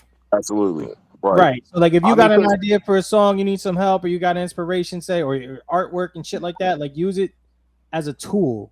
Don't use it as a crutch. Absolutely. Six is in the building. He says, yo, shout out to my brother Kincaid. # Red Raven. What up, Easy? Hey, everybody in the building. Man, with the thing of AI, like, so one of my last classes I took the last semester was pretty much like you said, it's adding something new to your toolbox. It's like if you have to composite something, you can't find it on the internet, you don't want to buy a model or anything like that, or pay for a model, I should say. So you could go to AI, you can find the composite, the picture that you want to composite, I should say, and then you can create that image. So using it as, one of the tools for your toolbox is perfectly fine, but relying on it to do all the work for you is when it looks lazy. I mean, look at all, like, I'm just going to use a genre, for instance, like country rap right now, almost 99.9% of those flyers, they all look the same. The same fonts, the same layouts, the same color schemes, the same poorly, the lighting is always off. So, I mean, using it as, like you said, man, like using it as something to speed up a workflow rather than using it for a crutch. Like, I agree with that. So you're basically calling out all these fake internet artists right here on our show live. Hell yeah. That's what it sounds like. And listen, I ain't got nothing against country rap. I ain't got nothing against country rap. It's like being a teacher, Those who can do. Those who can't do, teach. I would put country rappers in the teacher lane. That's right. Those who can do, rap. Those who can't do, have a podcast. You know what I'm saying? I mean, and like I said, man, I don't have no hate for those people, but me neither. I still feel like you can learn to do that stuff on your own. There's so many tutorials available at your, I can't do it. Blah, blah, blah. Go steal the program. I'm not saying go steal the program. I mentioned how many apps now and other, like back in the day, Photoshop was pretty fucking expensive. You had to get the crack. You know what I'm saying? Yeah. Oh, yeah. Like there's 9 million apps that can do all this shit for you. Like, yeah, I mean, and it's, or help so you. Easy. It's so easy to do, man, and people are just lazy, and they're like, "Oh, well, I need to do this in this time frame." Like but that ties into the attention span of people now, right? Like Yeah. how many songs don't have a third verse anymore because people lose interest? How many songs have short verses with more hooks on it because it's catchier and easier to fall in love with? How many songs are like less than 2 minutes now just because, you know what I'm saying? It's the world we live in. I say I'm a believer in trying to keep people not like trying, but like with the song, like I want it to keep you going, like you want to hear the rest of it. Right. Right. Yeah. Like you said, man, attention span. I got people nowadays telling me, "Hey, man, your song's too long. Like 3-minute song. Like you need to cut that down." And then they're like, "You need to dumb down the lyrics." Like, don't get me wrong, I like how you're rapping it, but I have to listen to it 4 or 5 times to really understand what you're saying. I mean, it's like nowadays, man, if you're using entendres, similes, metaphors, and anything like that, it's going over everybody's head.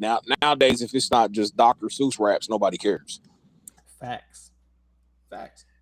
That's why I feel like I'm about to blow up, because like me and Dr. Seuss, man, we were shit. Cover to cover, bro. 1 fish, 2 fish, red fish, blue fish.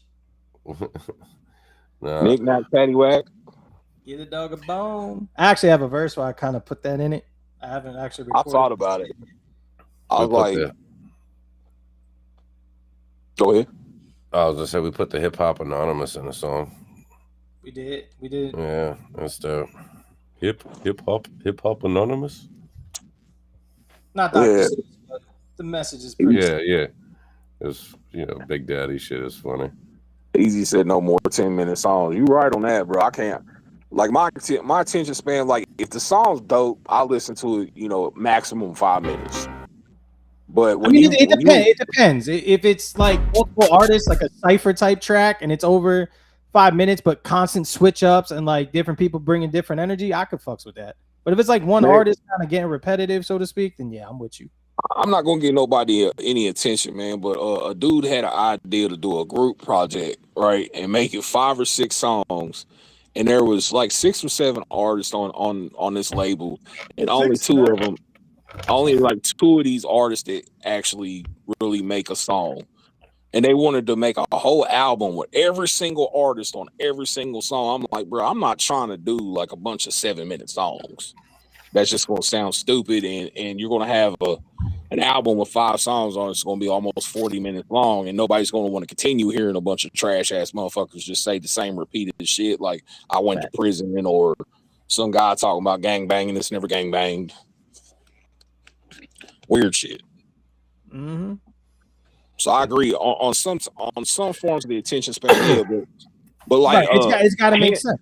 Right. Yeah, like hand sanitizer. Like I wanted to hear the next verse. When he completed the second hook, I'm already in. I'm like, I'm invested. Like I like it. It's got a whole vibe. I want to hear what he's gonna say next. It was great with Mike. Mike's very melodic. So if you listen, when he does his hooks, his flow is different than his verses. A lot of people, you can't even tell what the verse and the hook, like where it ends and where it starts, because like they don't change up anything, and it's just mumble shit, and they're not saying nothing, and then it's like, wait, was that the hook? Was that not the hook? Like it's just you're lost as a listener. It's like there's nothing that engages you. You know what I'm saying? For lack of a better term. Yeah, man, I agree. Like, cause that's the thing with me, man. Is I like to hear how songs are put together too. Like I'll listen to a song 5 or 6 times, even if I'm trying. It's like listening to a Kendrick song. If you're all fans of Kendrick Lamar, how many songs of his have you listened to that you realize he's saying something on the third go around that you didn't understand the first time?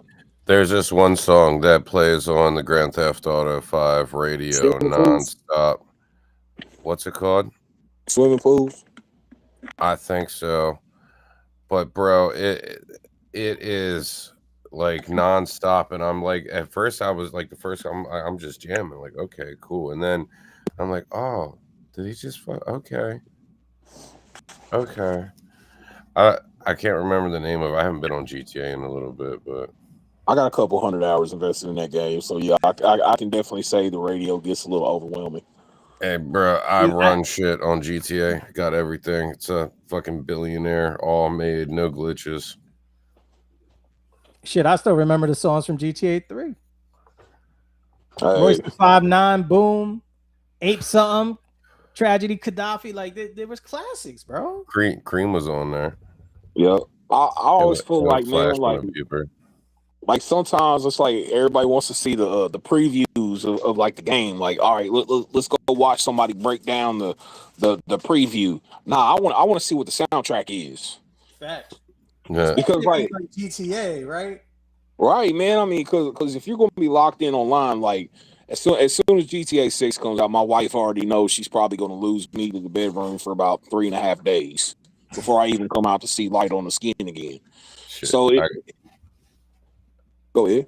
I was gonna say, I got my lady a couple of months ago. I introduced her to Red Dead 2, and like we online. She ain't seen her since.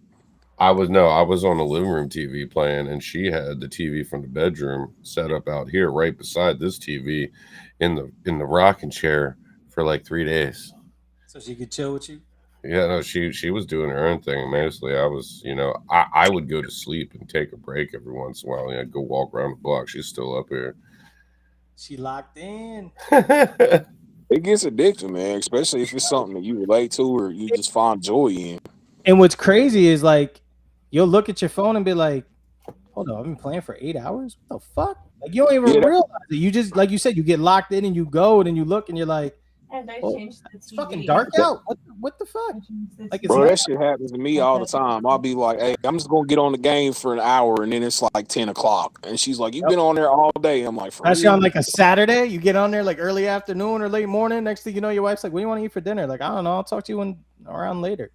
What you mean later? It's 7 o'clock. What the fuck? Yeah, it gets wild, man. Shit gets out of hand. I know.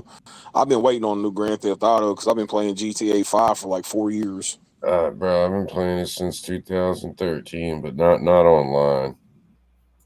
I never remember- I never rocked GTA 5. I remember when I love it. discovered 4 had online. You know, like pull up a little phone and say, online. What? Psh, boom, you're rocked in Liberty 4. City. Everyone's. I rocked blowing 4 up to the part where you had to do the airplane shit. You had to fly, and that kind of turned me off with it. Hey, Nico for life. Yeah, But Nico- Vice City. Nico 4 was Bellic. dope. Where you actually could get like your own little gang and cruise around with. What was it, Leon? What was your name? Nico Was it- Bellic. It was Nico Yeah. Bellic. Oh no, you're talking about San Andreas. San Andreas. Maybe I'm thinking San Andreas. My fault. Yeah, it was CJ from San Andreas. DJ, there you go. Vice City was my shit though. Vice City was the best because Vice City was the first one with the motorcycles. Vice City was the first one you could shoot through You were- the windows. Yep, and you were out in Miami basically, but it wasn't Miami. Yep. Yeah, it was when Grand Cipriani. Theft Auto 5 finally fixed online, man. You was able to create like biker gangs and shit. And you could invite all your friends. My cousin was like, I want you to join my biker gang. I was like, you need to get laid and plus send me the invite. Hey, listen, I get laid and I got, you know, the MC club, the CEO, I've got the drug labs, all that stuff, the bunker, everything, bro. I tell you, like I'm a billionaire. Shit, when they brought the Batmobile out, I was hyped. Oh yeah. I forget. Should be what riding that around the was called. Batmobile. That thing sucks. Yeah, it's horrible, but it's the Batmobile. Yeah, no, it's cool. What's it called? The Vigilante. Yeah.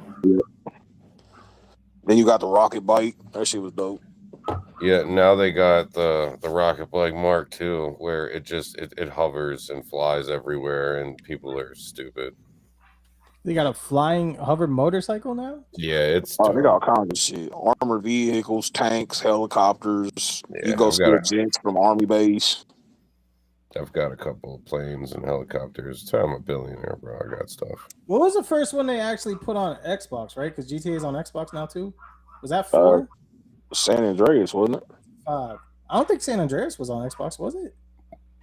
I don't know. Was think 3 so. on Hold Xbox? up. It's the one. The Which one Tony actually- Montana one. Nah, that's not Vice City, was it? Unless they were like maybe retro, Yeah. like they re-released it, but like original release date type shit. Because like when Vice City first came out, it was still PS exclusive. I got the one on regular Xbox still that where you can play as like Tony Montana. Not right now. Yeah, but I think you were able to. I think Xbox like released it later on where you can get it, but when it came out, it was exclusive to PlayStation. I think. I probably was Yeah. because PS2 already been out for a while, hadn't it? Well, But PS, Xbox One. because I don't know if you ever played the original Grand Theft Autos where it's like bird's eye view and you're like these weird little people walking Yep. around. Yep. On the- Yep. They were broke. GTA Third-person cars. That was the 3 shit. was the game changer though. When Yeah, GTA when they- 3 dropped on PS2 Funny love. or PS3. Hey, you know what game I always felt like could have been the GTA killer, but they kind of dropped the ball. Don't Driver. say. Drive- Okay. Driver was okay. Yeah, I felt like that if they would have polished that up some more, like bro, like I don't know. I thought that game was dope. It's just it Right. didn't get the love that I thought it would. Driver 2 was played, okay. I played the Godfather game a lot, which is basically like Grand Theft Auto, but in the Yeah, it's old, dope.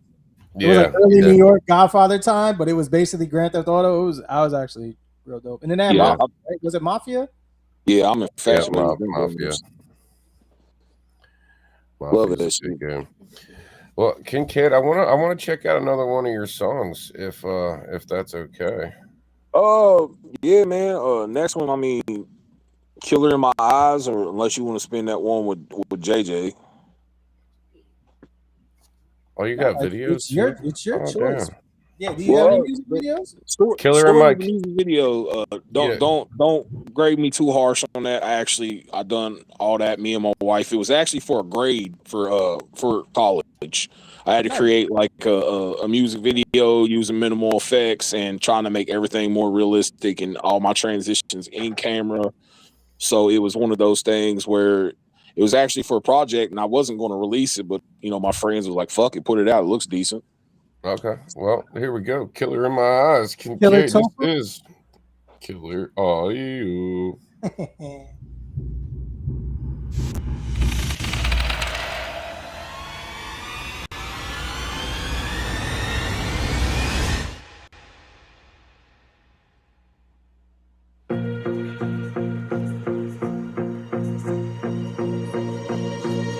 I started subtle, but I don't know how to talk. I think about you and I watch you. I love the way that you walk. I like to smell you, I won't fail you. I love the way that you yawn. I love the way you wash your car and how you're cutting your lawn. I love looking in your window at the crack of dawn. I know when your children's home and when you're all alone. Do you love how I sound when I breathe on the phone? I know you love me even more if your husband's gone. I even went and bought the same brand of cologne. I even learned all the words to your favorite song. Why you act like you don't see me? Why you drag me alone? I need you to need me and believe we belong. I wanna scream when you're speaking, but I need to be strong. Please, why are you keeping me in the zone? I'm sorry when you're speaking, I keep a mean tone. Don't you see that I'm bleeding for the street that you're on? I love the way you look at night. I love the way you run at night. I love the way you try and fight. You see the killer in my eyes. I love the way you bleed inside. I love the way you scream and lie. I love it when you try to hide. You'll see the killer in my eyes. You got a face, it's up to me where your life goes. And now you're in my basement, you can see where the light goes. You see the gleam from the window, but all you see are the light poles. Now you see my eyes gleaming, lit up like a light show.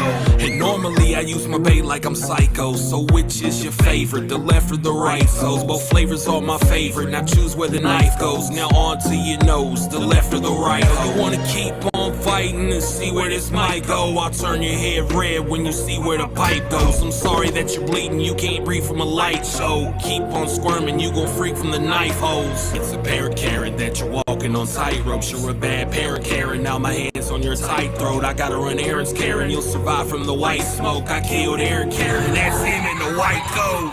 I love the way you look at night. I love the way you run at night. I love the way you try and fight. You see the killer in my eyes. I love the way you bleed inside. I love the way you scream and lie. I love it when you try to hide. You'll see the killer in my eyes. You can run and hide and try to survive. I only wanted to love you, I didn't want you to die. So many times I tried to tell you when I looked in your eyes, but I couldn't speak the words that were on my mind. But you kept playing your games and went on with your lies, like you couldn't even see me or give me the time. So now I took your eyes and removed your thighs. Now I lay in the bed and caress your spine. I love the way you look at night. I love the way you run at night. I love the way you try and fight. You see the killer in my eyes. I love the way you bleed inside. I love the way you scream and lie. I love it when you try to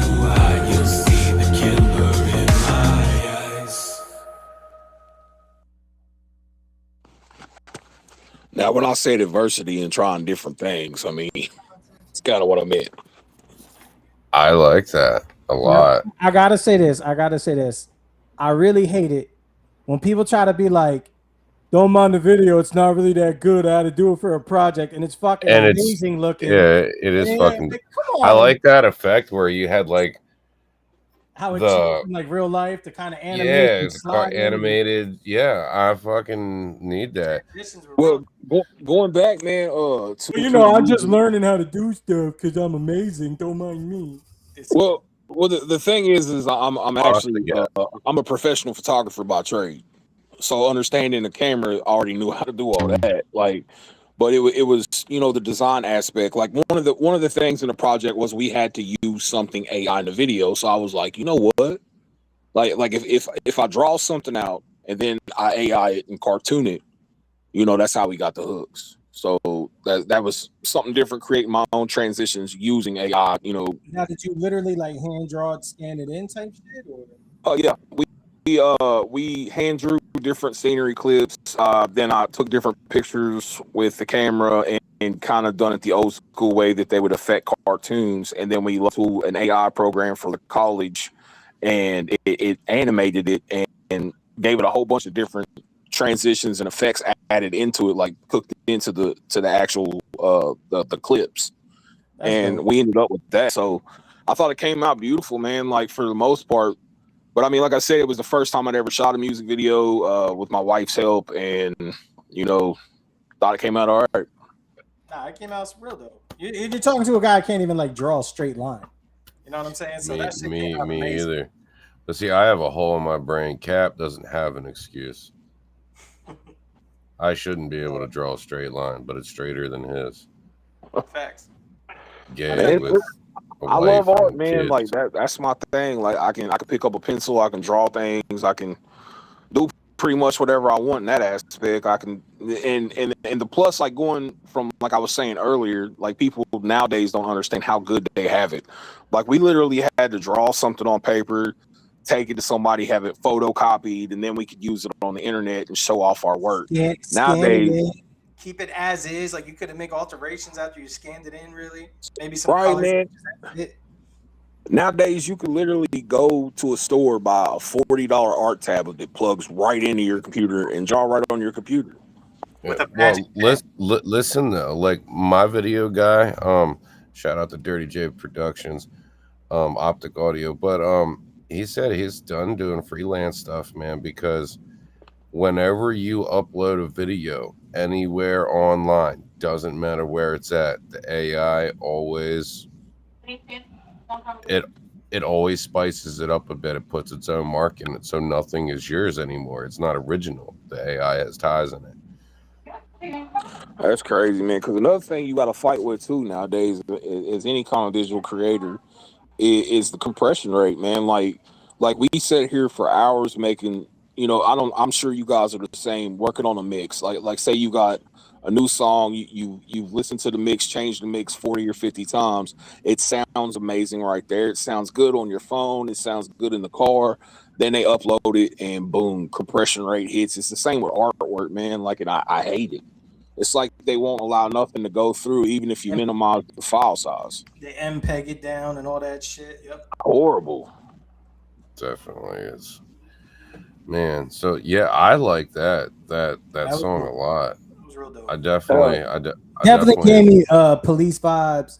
Every breath you take, every move you make. Are y'all familiar with Flatbush Zombie? No. Well, check them out, man. It's a upstate Zombie. Flatbush Zombies. Flatbush. Flatbush. Like Brooklyn, Flatbush. Yeah, I like when Bush is flat. Me too. Yeah. But man, like them, and at the time, I was an artist that's pretty much hated by everybody nowadays. It's Skits Craven. I grew up on ICP, Twisted, a lot of horrorcore, Esham, King Gordy, the whole nine. And so at the same time, I haven't heard in a while. Yeah, at the same time, man, like growing up as a street dude, man, being outside a lot, doing shit. Like I went back to my roots, man, and I felt like that it kind of works, so I wanted to do something a little bit different and put myself out there. Indeed, and I believe you accomplished that. That shit's dope. I like that's the best song I heard. I don't even want to play any of our shit now. So let me ask you this. You said you had about 35 songs right now that you're sitting on. Like, what is your future plans, I guess? What is the next thing that are those 35 songs kind of going to be part of different projects? Are you going to release them as singles, mix and match? Well, originally, all right, so hear me out. Originally, I was going to release a 3 CD project, and then Buckshot ended up doing it. So now I'm just kind of sitting here like with 35 songs I don't know what to do with. I got a bunch of them that's unfinished too. So basically with me, man, I'm fixing to drop a compilation album with a friend of mine. It's 7 or 8 songs, and it's songs that we worked on, and over the years we never released them, so we're just going to finally put them out. With the music I got currently, I'm definitely going to do, I'm going to drop albums that are probably anywhere between 10 to 12 songs.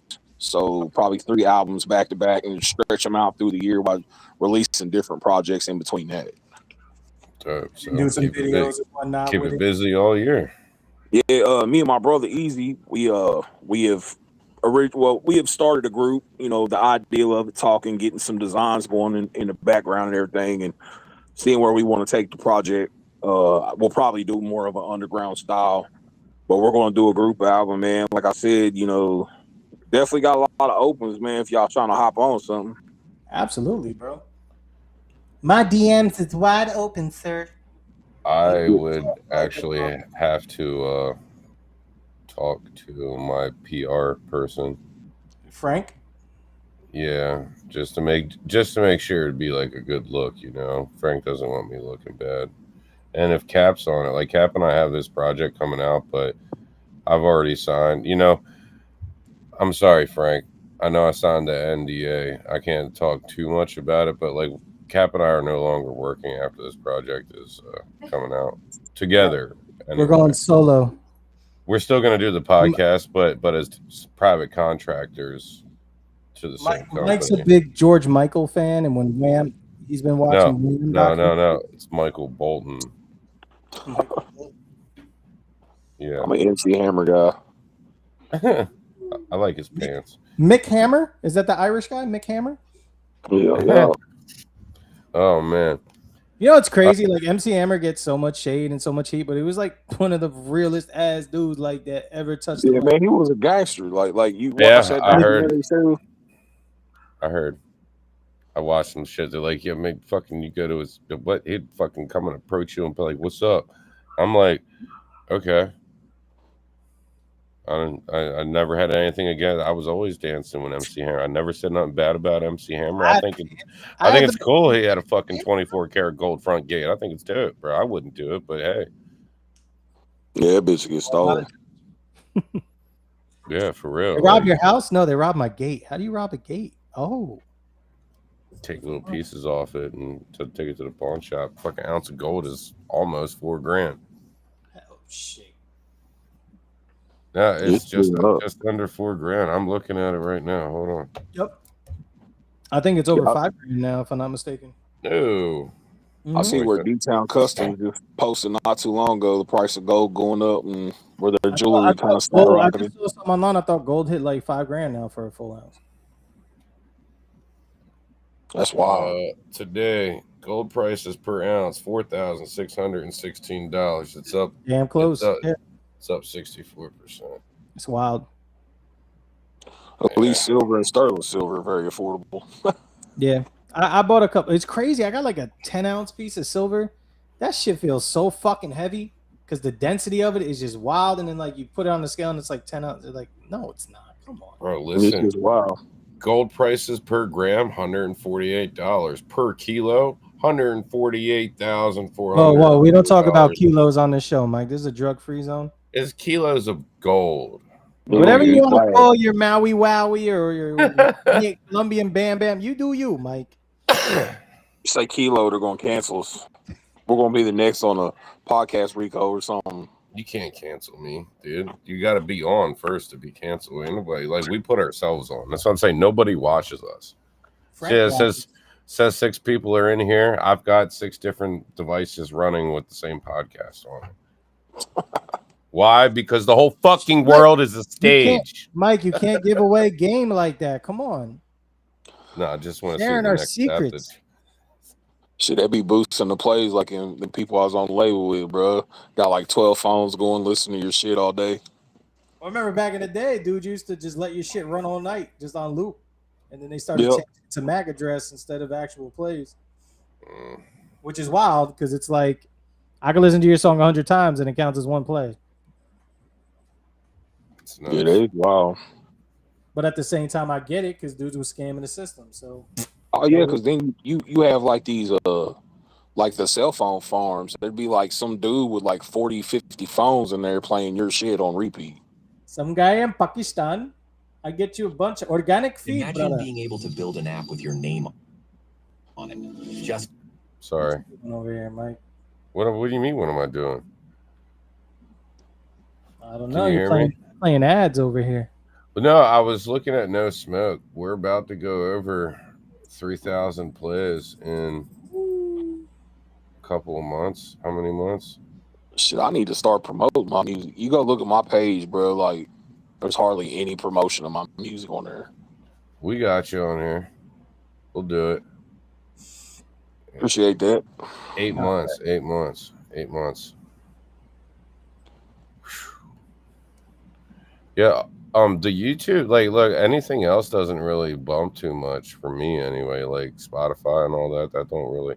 Now, if we can get the podcast on Spotify, that would be great, but, you know. One day.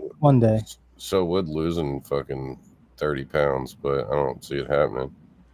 What's the other one? What's the big there's another podcast one that's really big. Besides like the iTunes and the iHearts, there's a and ours. No, I'm saying like platforms for it. Oh yeah, hey, look! Shout out to everybody that is actually here. I was just kidding. I don't really have a bunch of devices. It's just I was just kidding. I don't really do that. Yeah, man, I was cooking dinner and then you messaged about getting on. I forgot what time it was and everything. Glad you told me. Normally we'd have a bunch more people on here, but I didn't know how to post a link for it or nothing. Oh man. Here, I'll send you the link on YouTube to post. I did create a Facebook event page, but it was for yesterday. Yeah. So I can send you the link here. Yeah, because I had like 9 people in my inbox at like 8 o'clock last night, and I'm like, "Hey, bro's in the hospital, man. Y'all gotta let dude do him." I was like, plus I'm kind of glad you did cancel, bro. I was worried I was gonna have to go there myself with this big ass knot in my arm. Yeah, I know you showed me the picture, and I was like, well, it was convenient, you know. I'm a firm believer of like things happen for a reason. If it's supposed to happen, it will, you know. So at that point, I was like, yeah, I can't fuck you. We need to go to the hospital. Let's do it. Yes. Hey, God don't make no mistakes. All right, there's the YouTube link. There it is again in the public chat. So if anybody wants to share it, there you go. Share it out. Sharing is caring. Share that link. Sharing is caring. Oh man! So you said you're how far outside of Cincinnati? 45 minutes, sir. 45 minutes from downtown. You want to know something cool about Cincinnati?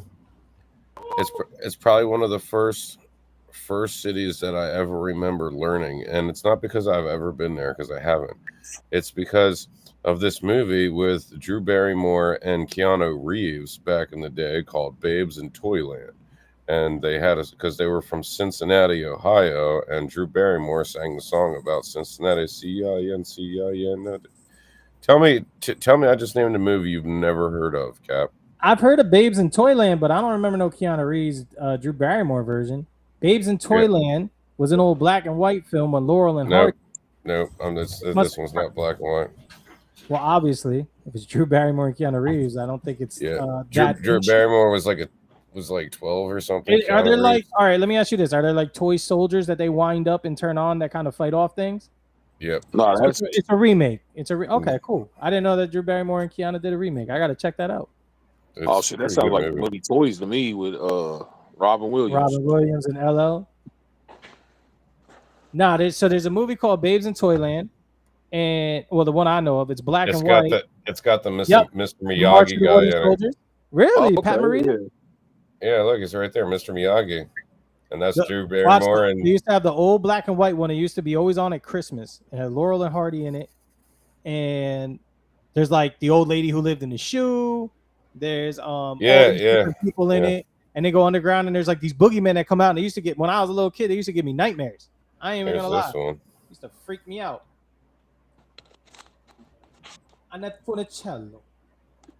Yeah, I can't find the black and white one.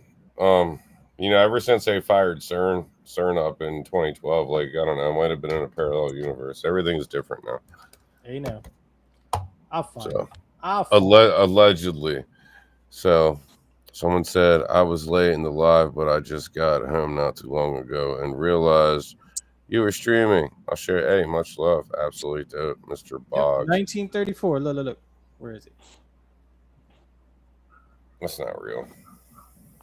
Tremeth. One of the movies in Cincinnati that I remember the most, man. Y'all ever watch The Airborne? Yeah, that's what I thought Mike was gonna say, bro. Classic. Yeah, man. Wait, hold on. Airborne. Jack Black. And it's a rollerblading movie. Yeah, bro. Yep. We visited all the filming locations. Oh, for real? Did you ever rollerblade down that hill? Devil's Backbone, was it? I think it was called. Bro, do I look like I'm gonna break ankles? I'm gonna break. Don't know, bro. I loved that movie as a kid. Mitchell, black screen. Yeah, I'm a big old man. I'm like 6'4", pushing 500. Damn. Big old dude. Sorry, I didn't mean to like. Easy there, Kevin Hart. Easy. Yeah, I didn't mean to Kevin Hart you there. When I said I was a Sasquatch, I wasn't joking. Hey, bro, I'm 5'11" and fucking 30 pounds overweight, so. I thought you were taller than that. No. Yeah, depending on what convenience store I'm leaving, you know, they're all marked different. It's all in the shoes. It's all in the shoes. Yeah, I'm like 5'11", 6 foot, something like that. Shit, my brother, 69. my brother, easy man. That dude's like, he's like 6'6". That motherfucker got a duck. I was gonna say his name's 606. I'm guessing. Oh, that's where he's from. He's from Northern Kentucky. Double down on it. Okay. He's 606. Absolutely dope. Yeah. Well, so when your project coming out? Because you two of you working on something, right? So yeah, that's something you got to record, or have you actually already started like recording? Nah, we got to record on it, man. Right now we just been working on ideas for merch. I mean, once we do it, it's not gonna take long. It'd be one of those things. I'll pick 5 instrumentals, he picks 5, and then we make an album. Okay. Oh, damn, Cap. See, we should have done it like that. I picked all the instrumentals for this. Yeah, man, because you need to have both of you in it, man. And when I say it's more than just making the music. Like each of you should have your own feel and input on the album. That's why you always want to split up the instrumentals on the group project. I won't act like I didn't tell Mike this a couple times. Like, let me take the lead on this one so I could do the hook on this one, kind of set the stage. But at the same time, I can't be mad because sometimes Mike just take the lead and he has good ideas. So I just kind of went with it. You know what I mean? Sometimes don't tell him that because it goes right to his head. No, sometimes it goes right through it for real. But anyway, sometimes I'll just be sitting here. Like I was sitting here a couple of weeks ago on the phone with Cap, found a beat. Like, Cap, I'll call you back. I got this hook running through my head on this beat that I'm just hearing. I need to go. I'll call you. Like within the hour, I sent him the hook. I said, check this out. Yeah. It works too. And Mate, that shit's going. Yeah, I should freestyle.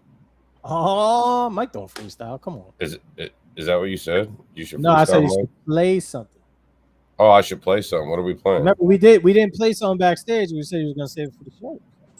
Oh yeah. Something new. Got it. Okay. So what we got from the Sweet Pea collection?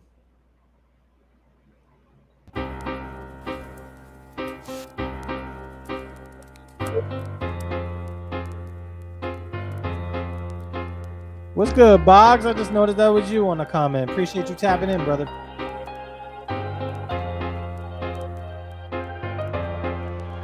Because it's okay if you don't like my style. But what is not okay is when you come on up a plot to make me go away. I'm saying it's okay. This time will pass away. Not sure what you're supposed to do, cause honestly, if I was you, I would hate me too. Ain't shit about this track, nice, hear it a week. No longer warming up the bench, rock strapped to the feet. The way I walk with the beat, call it the pod and the piece. Since I was rolling off the shore bus 2003, who really wanted the beef? I put the bull in submission, I cut the skin off the poultry and mutilate all the chickens. They looking fool when they bitching, I cut them off when they twitching. This thing I'm doing is me, and all I can say is because it's okay if you don't like my style. But what is not okay is when you come on up a plot to make me go away. I'm saying it's okay.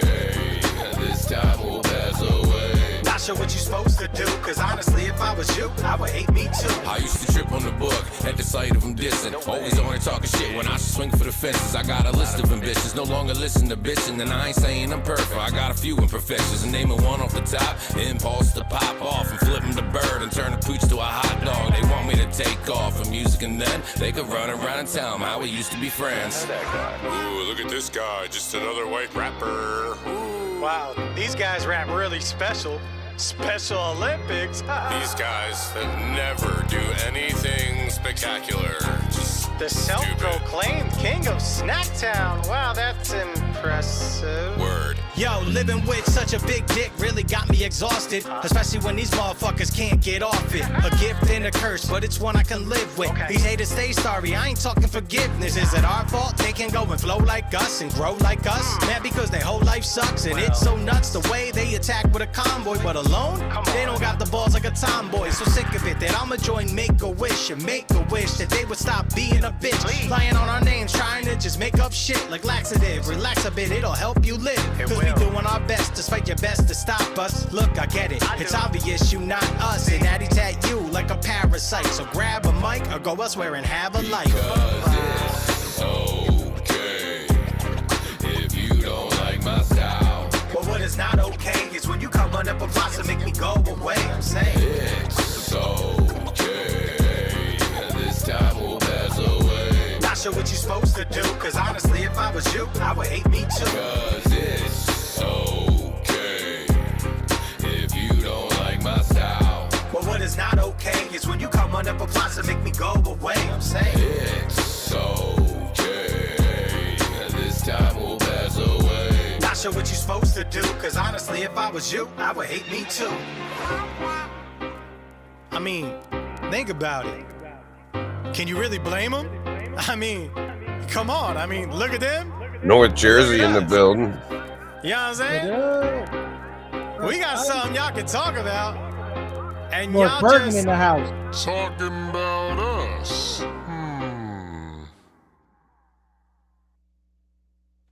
Yo, shout out to, thanks, bro. Shout out to Sweet Pea on that fucking absolute dope mix and master. Amen. Yeah, it's kind of great. Fucking I right. said that one part, man, when you was talking about people claiming to be the king of an area, ain't nobody know where the fuck they talking about. That shit's great. He was talking about me. The king of Snacktown. I'm not the like the name of this place, like Hanover, it's the snack food capital of the world. I don't know. I've never seen the numbers. The US, I get it, but you know, there's tasty snacks everywhere. But you know, Utz potato chips, Martin's, Snyder's, Wheaties, pretzels, all that shit. It all came from right here. And somebody dissed me a few years back with a song called Snacktown President. And I'm like, you know what? You're goddamn right I am. Fucking own it. Fucking own it. So yeah, I'm Snacktown President. Whatever, bro. But I'm like trolling it, you know what I mean? Because man, I wish somebody would diss me on some original shit. It's always just like, you're fat. Well, yeah, that's fucking obvious. I love when people call me retarded. I'm like, yo, bro. Now if you hit me, it's a hate crime. It's because I'm fucking like I'm not on your level. You can't get on mine unless you get a brain injury. So you know, facts. So and I don't want to do that. I don't want to do that. Hit him with a bat. Anyway, huh? Hit him with a bat. No, I don't want. Hey, look, bro, look. And I said this a while ago to my middle sister, Brooke, because like I'm the oldest and I got two little sisters. And I told her, I was like, listen, I'm glad that this shit all happened to me and not you guys, you know, and it's not for anything other than, you know, I never want you guys to have to have gone through any of this shit that I've had to go through. It's fucking garbage. It is, but you know, it's good. So we're all still here, you know, still here kicking. Have to. I mean, that's what you say about people you love, right? Like anytime anytime somebody's suffering, I'm like, man, get that. I can handle that. Give that to me. Don't give it to them. You know. Right. I feel that. It's like my shoes, man. Like I survived in my shoes. I might not survive in your shoes or Cap shoes or, you know, like if we're on a big circle and we throw all our shoes up and I'm trying to catch mine when they come down, you know. So, yeah, man. So does anybody have anything else? I can't believe we've been on here for almost 2 hours. Damn, yeah. Thank you very much for the time. It flies, bro. You don't even realize. It's like playing GTA 5. Right, yeah. 1 minute, I'm like, yeah, I could do about an hour or so. Then here we are, almost 2. Next thing you look, it's fucking been a vibe. Like, how have been on your week? Definitely been a vibe. Yo, Cap and I actually have a 5-minute song, and I was thinking about it, and somebody told me one time about, I was like, somebody told me one time, I'm not gonna say his name, but he's big, bro. He's like, yo, it's a dope song, Mike, but it's fucking 4 minutes. And I'm like, so? He's like, attention spans. I'm like, listen, somebody else's attention span is not my fucking problem. Okay, it's not, and I'm not gonna fucking cater to it. Think about it like this: like you can barely build a song up now, right? Like an intro now can't be more than like maybe 4 bars, 4 counts. Yeah. And it's like, oh, we're like, imagine like affirmative action, Nas, AZ, the Firm album. Imagine that dropping now with like a whole like over a minute build up into the song, and it's beautiful. I don't think it would go anywhere. I don't think it would go anywhere. People would never get to it. It'd have to be a skit that was a separate track before the song for people that want to listen to it, and then the song itself, right as it comes in, as the start of the actual track. In this day and age, if any of the legends would come out and try and do some shit like they were doing back then, I don't think it would. I'll say this: it would be a little different if like if Jay-Z did some shit and had a long intro, people would at least give it a chance. Whereas look at Melly Mel. Other people look at Melly Mel when you try to fucking answer back to Eminem on that same fucking flow. Yeah, but Melly wasn't that type of artist. Like no shots at Melly, but yeah. Shout out Melly Mel. Be like if Nas released some shit, his type of fans, his listen, they give it that time to breathe in. Whether or not they went back and listened to it over and over is a different story, but they'd at least give it a chance. Whereas like someone like me, if I do that shit, you'll never hear my voice. They already passed it. Yeah, but the thing is, though, is when you talk about Nas, you talk about hip hop. Like, so hip hop heads are always going to listen to a whole project. They're going to take it in regardless of how long. Give it that time, right? Yeah, these kids nowadays, man, can when fucking people are saying Lil Yachty is better than Tupac, can we really even call them hip hop? Yeah, don't get me started, man. This should be. It's like when somebody said the Migos was better than fucking Bone Thugs and Harmony. No disrespect to Lil Yachty or Amigos, but yo, How High 2 was garbage. And agreed. I didn't even watch 5 minutes of it. I was like, this is gay. I didn't watch any of it. So who was was DC Young Fly in that? Or was that I don't know. Half Baked or something, because they've been making a lot of like these Netflix only like remakes, and I'm like, man, I don't know. Yeah, man, I don't know. Like today's society weird, bro. Like but I'll say this: it's weird to us, but to their defense, our generation was weird to our parents, right? So it was, and that's how I try and think about it. I'm like, you gotta give it that type of. Because I'm with you. It's fucking weird. I don't understand it, but at the same time, maybe it's not for me to understand. Yeah, it's not meant for us to understand. You know what I mean? We're fucking, I don't know. Our time has came, and I mean, our shit's still relevant. Like you listen to the catalogs of music that early 2000s, mid 2000s. I mean, that shit's still relevant nowadays. Like a lot of young people, you'll hear I listen to what my mom and dad listen to, but at the same time, man, like. We don't understand the music that they're making, and I get it. It's not for us. We're not meant to. Right. We still have our lane. Right. We still have our lane, but for us to cross over to theirs, it's like, nah, that's not how we cruising. Yeah, I've had people, man, like when they said they tried that whole Migos better than Bone Thugs, I was just like, man, just shut the fuck up and leave me alone. Thanks about me and the young Cap and I met doing a song like on an open verse I had out, because I had this younger guy used to be my neighbor on it on the second verse, and his verse was dope, but it wasn't like, I don't know, it didn't fit. Yeah, it just did, like, it was dope, but it didn't fit. And then his girlfriend, and then like they left, and she's like, you make crappy music and blah blah blah. I was like, all right, bet. So then I put it out as an open verse challenge, and I listened to a couple, and I was like, all right, everybody was dope, but Caps was like, all right, yep, I'm fucking with this guy. So, and then we were just like, let's do an album. So we did an album, then we did the podcast, and then we're just like, whatever. My bro, like, he came out here, and we went up and rocked out for New Year's. That was dope. He did weird things with my cat that we won't talk about. That's between me and Frank. Yeah. He's gonna fuck around, and like Chris Hansen's gonna walk out of his closet. Hey, Frank's got an OnlyFangs. It's an OnlyFangs account. She's got an OnlyPulse account. You gonna look up one day and it's him and your cat's feet on pictures. Yeah, like what the fuck? When did this happen? It'll be like my Diddy files coming out. For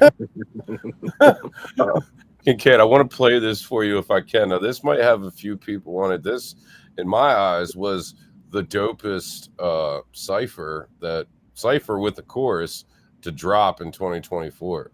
This is myself, then Drewby's on it, Sloosh is on it, SP the Great, my homie Kyle from out here, and then Pash Pryor. It's absolutely dope, and I thought you might appreciate this because this is a bunch of different styles on the same thing. And now this one, I had this one sitting in the tuck for like 6 months. All I had was the chorus on it. And I reached out to a couple other people too, and they sent me verses, and I was like, all right. And then I sent it over to Sweet Pea, and I was like, here's how this should be. And then he didn't do anything I fucking said, and this is what he did, and it's awesome. I just, because Sweet Pea is the genius. Now, Sweet Pea did everything I asked him to do, and then some. You talking about Sweet Pea from Tennessee, right? No, Sweet Pea from York County, Pennsylvania. It's like half hour away from me. Oh, okay. Yeah. So, do you want to check it out? Because we don't have to listen to it, but it is a dope song. I'm How you gonna do that whole? You spent more time talking about it than you would have just playing the song already. And that's why I'm who I am. Here we go. So all I did was the chorus on here. It is called Help Me.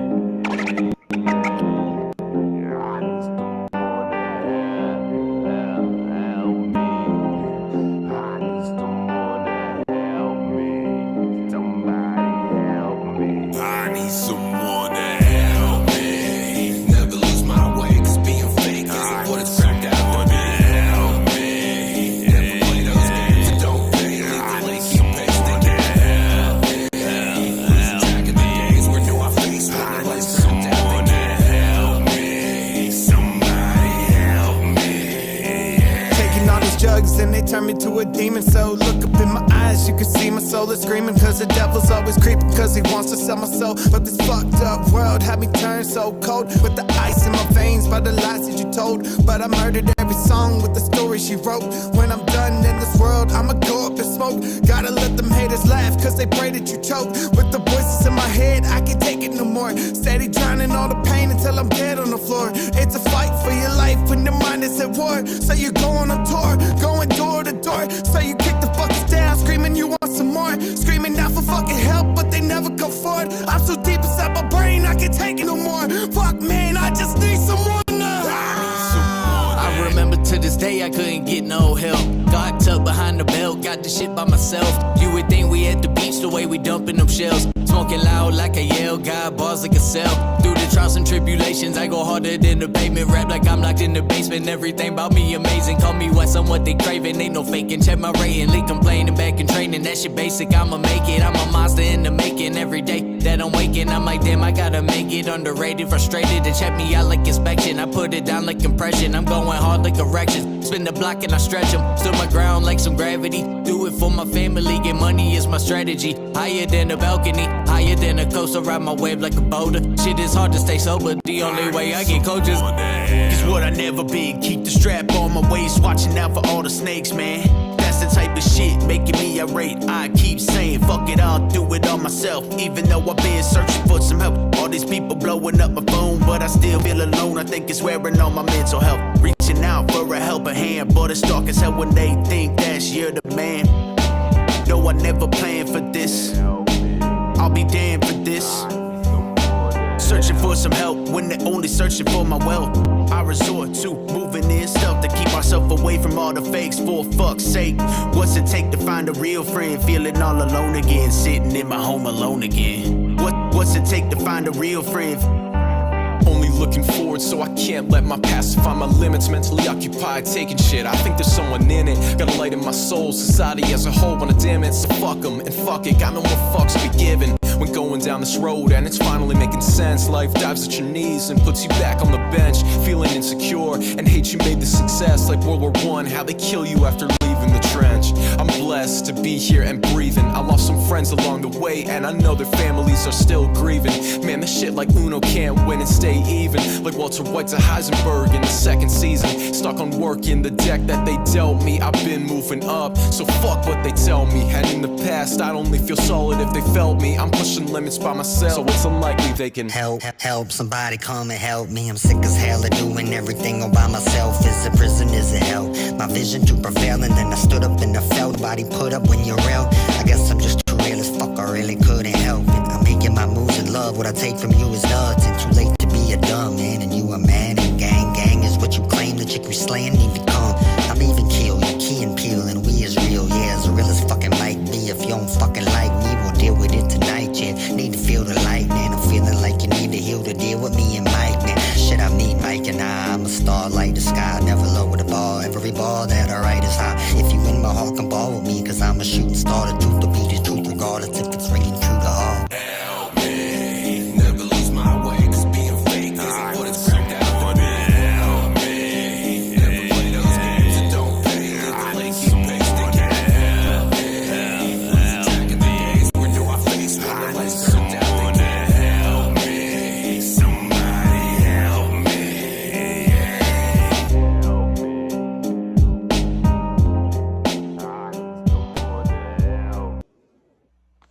Yeah, that's dope, man. I sat there listening to you when you was on the hook. You remind me of Everlast or Whitey Ford. That's what you kind of sound like. It's dope. All right, bet. Hell yeah, I like me some Whitey Ford. Yeah, he dope. Oh man, definitely. Yeah, I like that song, man. Thank you. I thought you would appreciate that. And then, you guys was talking about going door to door and shit, and Drewby kicked it right off with that. Like, going door to door, and it's like, bro, we did all that shit too. Like, yeah, it's nuts. I miss them days sometimes. But just a couple of years ago, like when me and my lady started putting the shows together, I did my first headliner in Columbus, Ohio, at what was a place called Cross Keys or whatnot. I forget what the name of the place was. Damn, that sucks. But it was a show Blind Fury was supposed to do, and then like me and him had this beef at the time or whatnot, and he shitted on the promoter or whatnot. So like, yo, Fury was supposed to do this. You want to do that? And I was like, fucking right, sign me up. So I brought a bunch of guys from 717 out there, and we rocked out. But I forget why I was telling this story. Door to door promoting the show. Oh yeah, that's right. Thanks, dude. See, that's a hole in the brain. But anyway, we came back, and like the day after I came back, like I knew what I wanted to do. I wanted to set shows up and do that and give artists an opportunity, because I knew there's a bunch of artists out here, like not just in Hanover, but the surrounding areas that that did hip hop music, but didn't really have a platform for it. Because you go out here and try and do a show somewhere. My manager just called this place that I performed at Christmas 2024, and they're like, yeah, no, look, nothing against him, man, but he's not really for our crowd and whatnot. He did a great job, but is like, we're more like acoustic and all that. And Paul got it. Paul understood. So there was no harm, no foul there. But yeah, I was door to door to different businesses. Hey, this is who I am. This is what I want to do. Will you work with me? And then this shout out to the Black Rose Ballroom. It's 5,000 square foot ballroom that's been there since like the 20s, and was like, yeah, man. And even he was real skeptical about it. But after dude, we did 9 shows there. That's where we had Enzo and all them out there too for the wrestling show. It's fucking, they had half the town up in that bitch. It was absolutely dope. Yeah, man, like I said, like people just don't know nowadays how easy it is. Because, back in the day when you was promoting a venue, like shows, the whole nine, like, I mean, you literally had to get out there. Like I said earlier, you had to go to wherever you got your flyers printed out at, print 200 or 300 of them, get a couple of the homies to go with you and get out there and pass them out and actually meet people face up. And nowadays you get 10, 15 people to easily go just by making a post. And it's crazy. Like I was doing flyers and shit just a couple of years ago. I don't even see the point in doing flyers anymore because No one's looking at them. They're walking down with they're looking at the fucking phone. Yep. Everybody, look, they made it. Phones used to be like a commodity, right? Like something like if you had a little bit of money and your life was kind of together, you could afford a phone. But I'd go to the homeless shelter across the fucking street. Everybody got a phone. Yeah, I seen a Walter smoker walking down the road with a brand new iPhone and was like, "What in the hell?" What's crazy to me is they like inmates have phones.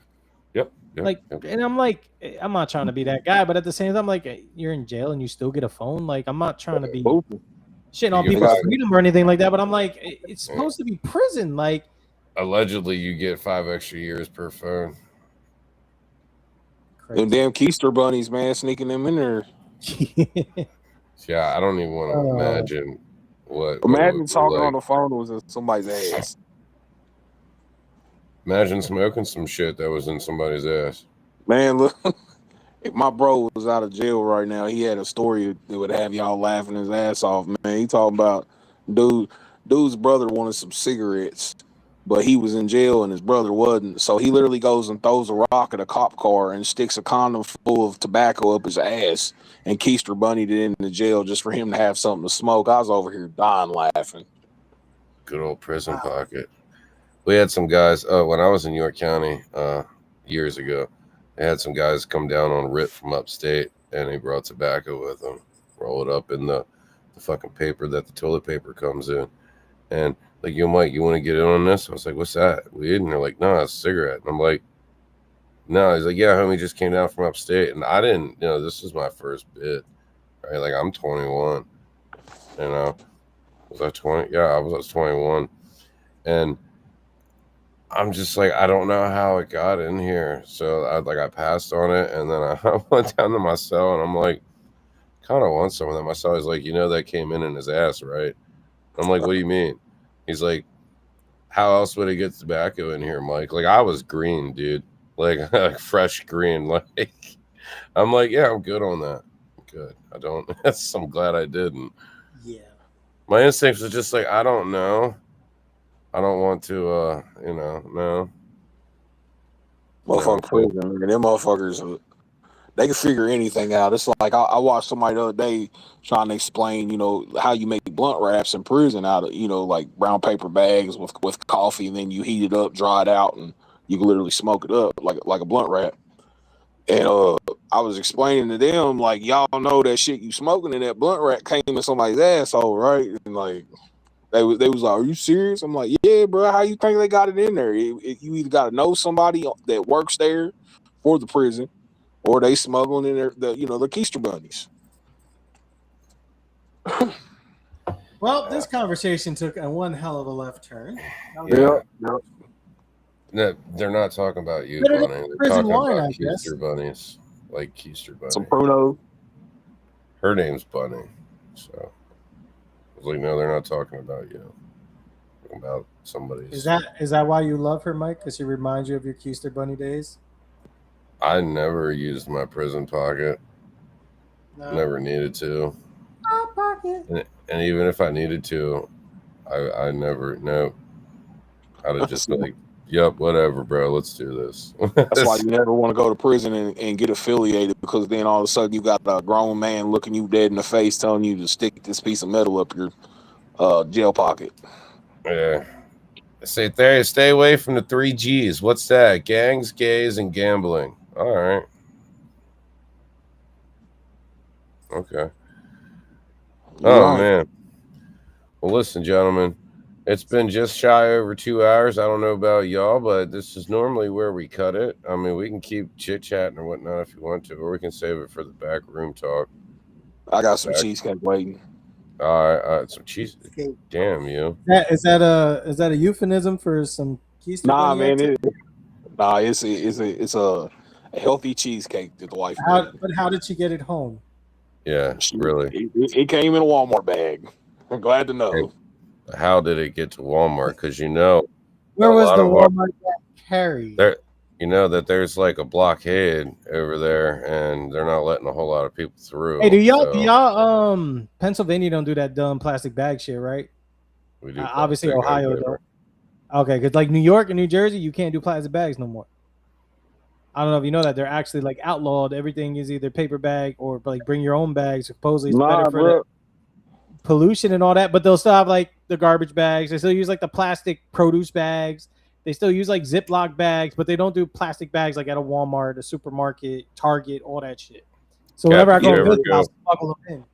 Cap, if you ever go to jail, all right, and you go into your cell and there's a candy bar or a honey bun on your bunk, I know. Just throw it the fuck out. I know. This ain't mine. It's This funny. ain't mine. Yeah. Somebody's trying to buy you. Mm-hmm.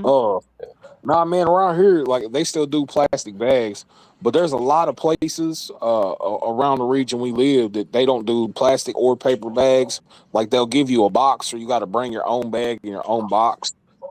Like that shit's weird as hell. And then the big Like thing Audi. that's been getting on my fucking nerves a lot is sorry about my language, but is they're taking away almost plastic straws everywhere and giving you those damn paper ones. Boy, that's driving me nuts.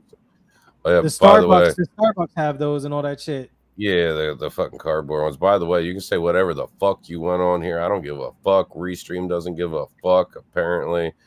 I just, there are some things that the alphabet fucking agencies might say something about. All the 3-letter fictitious fucking government agencies. So we can't say some things, but you can cuss. You can cuss. You can't threaten anybody, or you can't do it on Facebook no more neither. That's why I caught a messenger ban. I got a bunch of this. Mine's just like I wouldn't even say nothing stupid. It's just people are like fuck Mike B. So I joined the fucking wagon. I'm like fuck Mike B. Now nobody's saying fuck Mike B. I'm like ha ha. The crazy shit is I've only been banned once on actual Facebook, but it's the messenger part. Like they'll take away my ability to be able to open conversations, reply, all that shit. My shit's usually like you can't send any messages, but if people send you a message, you can reply to it. I'm like, whatever. Damn, y'all some hooligans, bro. I've never been banned once.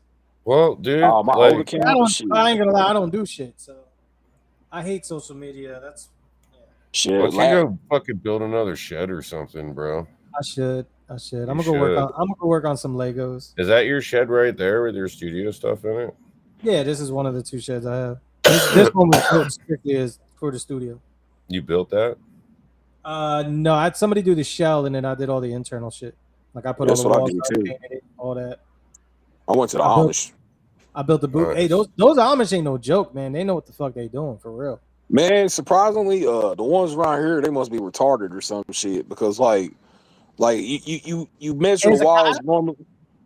There's a few things you can't say on here, and the R word is one of them. I have a head injury. No, I'm just kidding. I don't give a fuck. So basically, bro, like when you build a structure, normally the studs are 16 on center. I have no idea what you're talking about. These motherfuckers are 16 on center, 24 on center, 25 on center. I'm over here like, what in the fuck is actually going on? Like, I don't know. I think residential code is 16, commercial code is 24. For what it's worth, I have no idea. Still, it's not even consistent 24. Is like. Yeah, that's what messed me up, man. Because then I gotta hang drywall and all this shit, and I'm over here looking at these walls like, what the hell? Nope. And that was the Amish, man. Keep drilling. Up there goes another screw. Just leave it in. Fuck it. Yeah, when they butted up the T11 paneling on the outside all the way around there, it none of the seams line up near a stud remotely. It's just hanging there. Yeah. Folks, we're gonna cut this.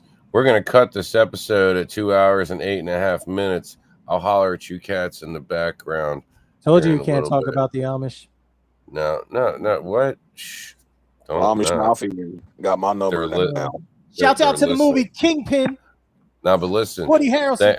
I want to thank everyone for tuning in with us, buzzing in here, kicking it in the BeeHive. Thank you, Mr. Kincaid, for coming out. Hey, thank y'all for having me. Hey, no, bro. I subscribed. I hit the bell, so I'm definitely going to go back in there and take a peek at that. What seems to be a pretty dope album. So, yeah, definitely. With that being said, down to work on something too. I know you mentioned it. Yeah, so yeah. both get on. We can talk about that here in a second. Plus, Mr. Kincaid got some cheesecake waiting. That's right. But like you can't just eat it right now. I mean, Not like we can see him. Yeah, no, right. He just don't want to share with us. That's all. I'll holler at y'all next Wednesday. Yeah, sorry about yesterday. Normal time, normal hour, normal day. We'll be back to normal. We'll see y'all later. Don't forget to rub that shit on your chest and keep pushing forward.